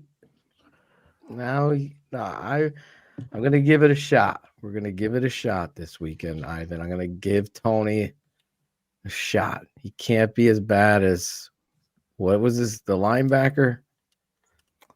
Vilma? The Saints. Oh, Vilma, Jonathan Vilma. Yeah, he's terrible. Rich Eisen was the absolute worst. Yeah. Worst I've like he makes everybody look good. That's how bad Eisen was.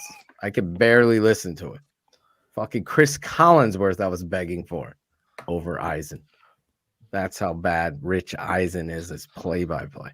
But go ahead. Ivan Vargas. Bold prediction. So I got the Bears winning this game. I'm going to stick with what I've been calling. So I'm going to go with 30 points for the Bears, 17 points for the Washington Commanders. I don't think it's going to be a blowout, based on the score. I think it is going to be a tough game, but I think the Bears find a way to get the ball back on defense, give it back to Caleb Williams in short fields, and the Bears could capitalize on that. With that, my bold prediction is Caleb Williams throws for 4 touchdowns and 300 yards. There it is. What was your score again, real quick? 30-17. 30-17. That's an impressive win on the road. Yeah, it is. Shane, do you want to go next or you want me? Yeah, because everybody's going to hate mine. I broke it to you guys earlier. I am staying. I'm doing what Greg does, and I am staying on the trend of the Bears have to prove it to me before I'm going to give it to them. And I need to see the Bears go on the road, win a big game, and I need to see Matt Eberflus come out and have his team prepared and ready to go coming out of the bye week. That's been an issue that nobody's talked about yet. So let's see how this goes. But right now, I have the Bears actually losing their 21-point streak on defense, and I have the Washington Commanders beating the Bears 24-21. Well, I mean, The Bears did win with Flus coming out of the bye to beat the Patriots a couple years ago. That was the biggest win of Flus's career at that point. That was. What did they do out of the bye last year? I don't know. I can't remember. But I'm just saying overall, I need to see them go on the road. The expectations are raised. I need to see them go on the road. Big game, tons of pressure. Yep. Do I think they 100%. I wouldn't be shocked if the Bears went in there and put one on them, but until proven otherwise, just like when I said I need to see them. This is like the Bears. This is like the Browns game last year, right? Where the Bears have this game set up for them. You win, you're putting yourself in a playoff spot. You know, expectations are high. It's on the road, and then they laid a dud. And so I totally understand where you're coming from. It's one thing to beat the Rams, who were extremely injured, and then the Panthers and Jags. And it's another thing to now have your opportunity here to beat a good team. If the playoffs started today, the Bears would be traveling to Washington. So this is technically a playoff caliber matchup. Two teams potentially fighting for the same spot. Right. So, and I don't want to rain on the parade. And again, listen, Greg, you and Phil and I talked earlier today about this just a little bit. And for a long, long time, you know, the Bears would go to Green Bay and they'd say, oh, 4 of the 5 starters on Green Bay's offensive line are injured and you're not touching the quarterback. Or, oh, the Bears are facing Brock Osweiler this weekend. And then he comes out and he's on a heater and against a Bears defense that you had expectations for.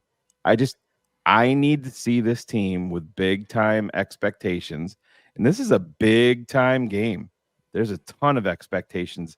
Just simply, I'm talking beyond the quarterbacks. The quarterbacks put this game on a pedestal, as far as I'm concerned. But the Bears need to live up to the hype. Do it on the road. Go beat Jayden Daniels, or if it's Marcus Mariota, go beat who you should beat. Because on paper, I think that the Bears are better than the Washington Commanders. I do. But until proven otherwise, I need to see it. Because I've given the Bears the benefit of the doubt a ton over the years. And at this point right now, you show me, and then I'll give you some more love. I think they can win. Dog that had been abused. Yes, it is. Well, being rescued. We all are. Right. You know, I get it. I understand. You can't bet what you want. You're just going to end up losing your ass. You know, at some point, the Bears over the years have been who they are. And there's been lots of games where you're like, all right, hey, maybe they'll come out and surprise us.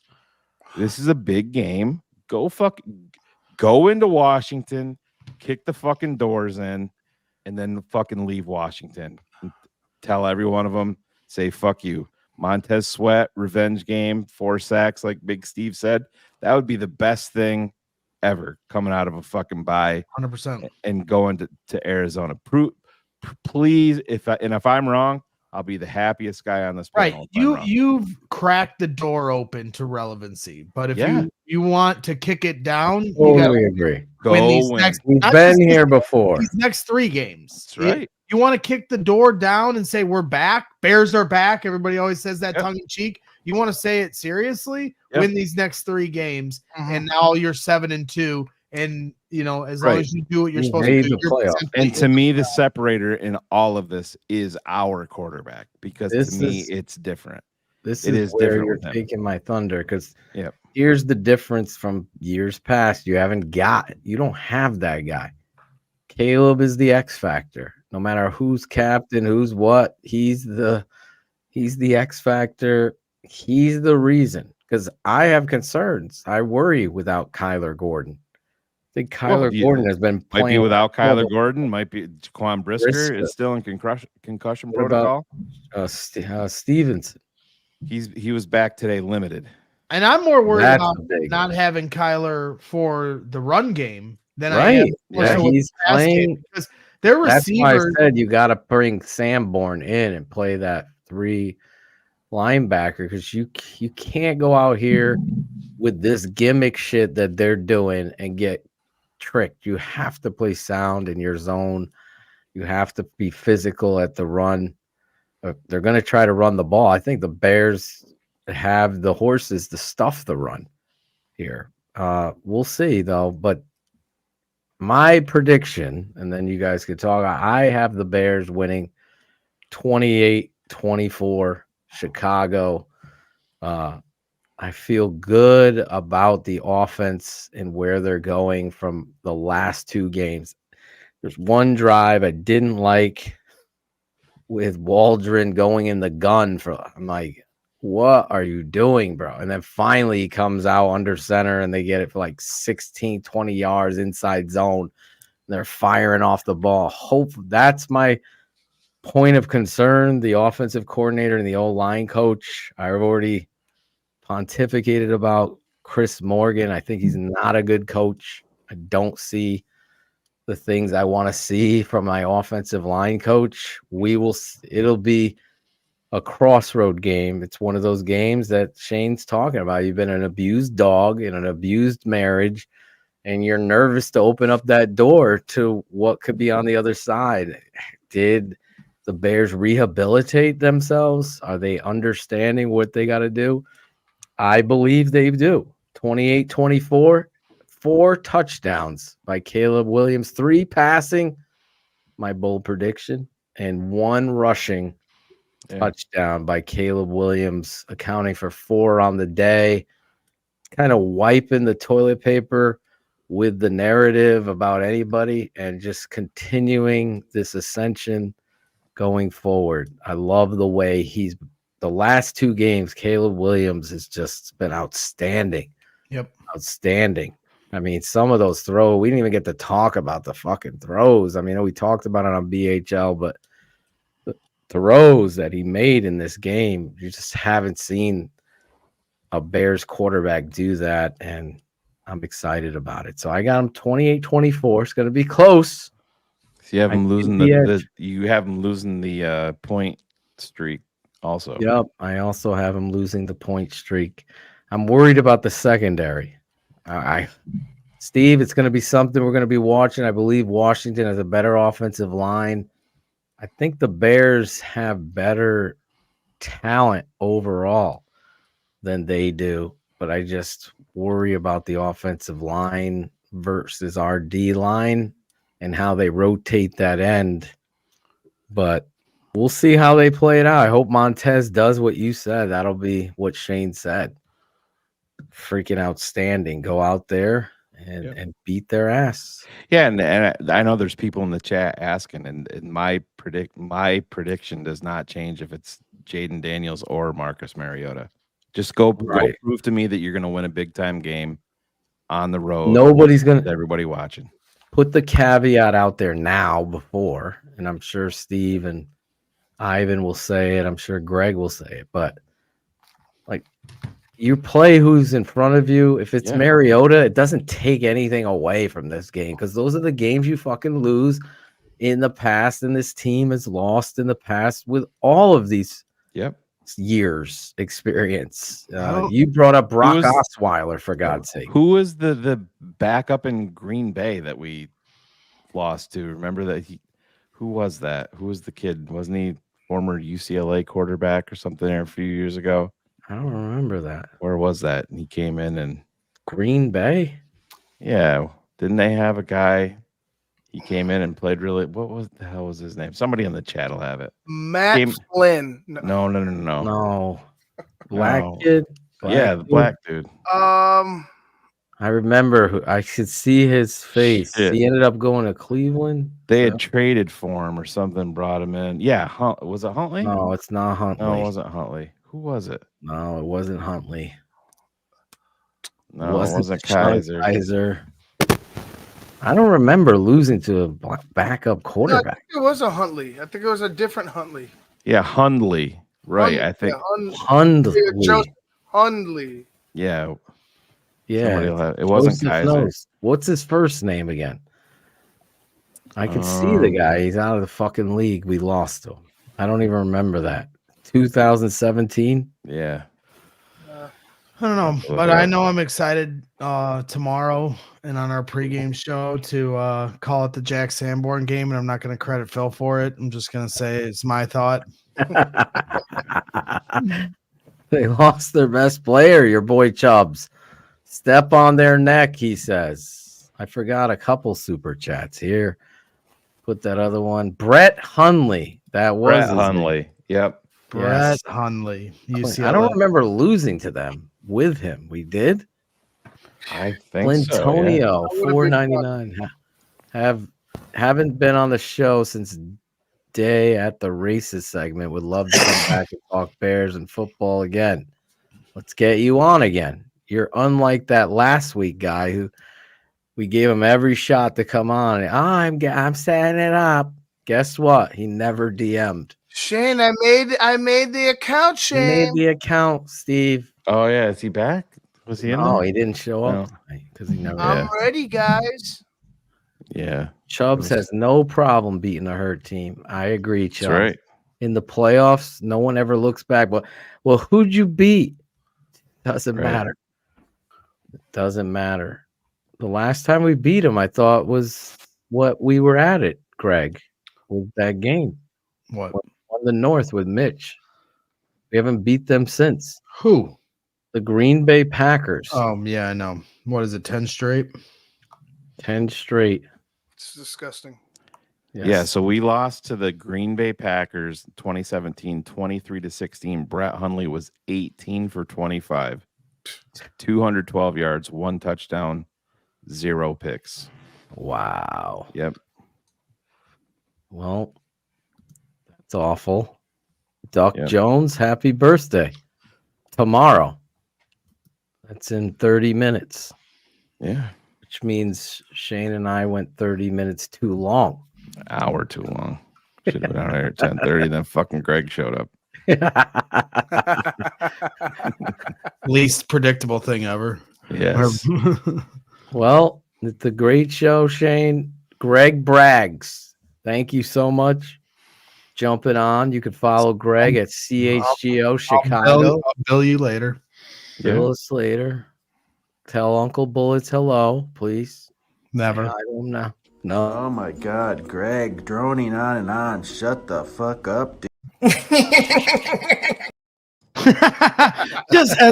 Just promise me you end the show with Angelo on the bike thing. I don't care what. Which one? The whole one, the full version. But no, I like the just jump- the short one where he's like, Short one. You got to get a new strip. That one. Got to get a new strip.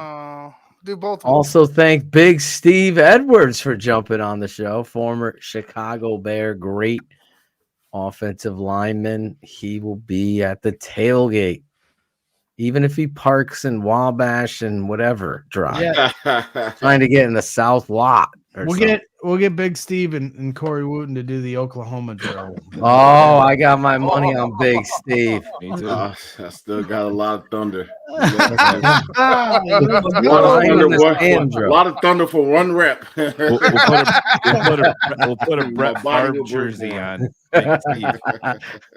No, we'll put Greg in a Brett Favre jersey behind Big Steve. Fat Mike in a Brett Favre. Oh, Fat Mike. He's still around? Fat Sure. Mike? Yeah. Sure. Holy shit. I don't know. Is he? Scoop and poop? I don't know if he's podcasting or anything, but Oh, that's what I meant. he's still with He's us. still around. I didn't mean it like dude's gone. I meant, is he still podcasting or doing I don't We think do. I have Him this and Joe update from him Marino. right here. This is Fat Mike. We got a bigger strip. That is the best. It is perfect. Well, that's You end the edited. show with that? That's edited down, Greg. He did like 6 or 7 laps talking to the camera every time he drove by. Oh shit. How do you get a ticket for this, Shane? We'll Greeter. we'll post it. We'll send it out on. It's gonna be in our YouTube comment. You could put it there. Yeah, or We can put it on the Patron. Facebook. We can put it on the Facebook, Facebook, pages. patron. yeah, if you're a Gonna be patron, it'll be everywhere. posted for the patrons, and yeah. Remember, $50 gets you in, gets you the drink, all you could drink, all you can eat, and you get to meet Shane, Riley, Greg Braggs, Big Steve, Ivan, the super producer, Ron G. Where's our moving backgrounds, Ron G? I can't believe he hasn't done it. They're in BHL, the watch party, I believe. But, I'll get a text tomorrow from Ron. Putting pressure on me, I see. Put an explosion one in here, keeping it 100, Ron. You have my permission. Nope.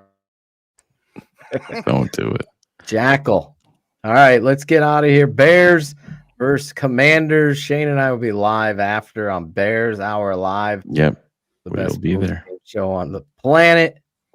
Let's see what we could do. We're going to close it out this way, Phil. Check out Ivan and Big Steve on their pregame show this Sunday. What time are you kicking that off? Well, Steve will be here. I'll be in Washington, but I'll still try to. So are we? I don't know. What time do you want to? Because I have not scheduled that yet. So I could jump on for a minute with you. Or what time do you want to go live, Steve? On that? Yeah. What time, Steve? What? 2 Central. 2. That's 3 o'clock East. 3 o'clock East. All right. I'll go. get it ready for you. It'll be ready. Time. To go. Tell me time. Yep. All right, Greg. Watch your screen because you haven't seen these either. Oh, that is just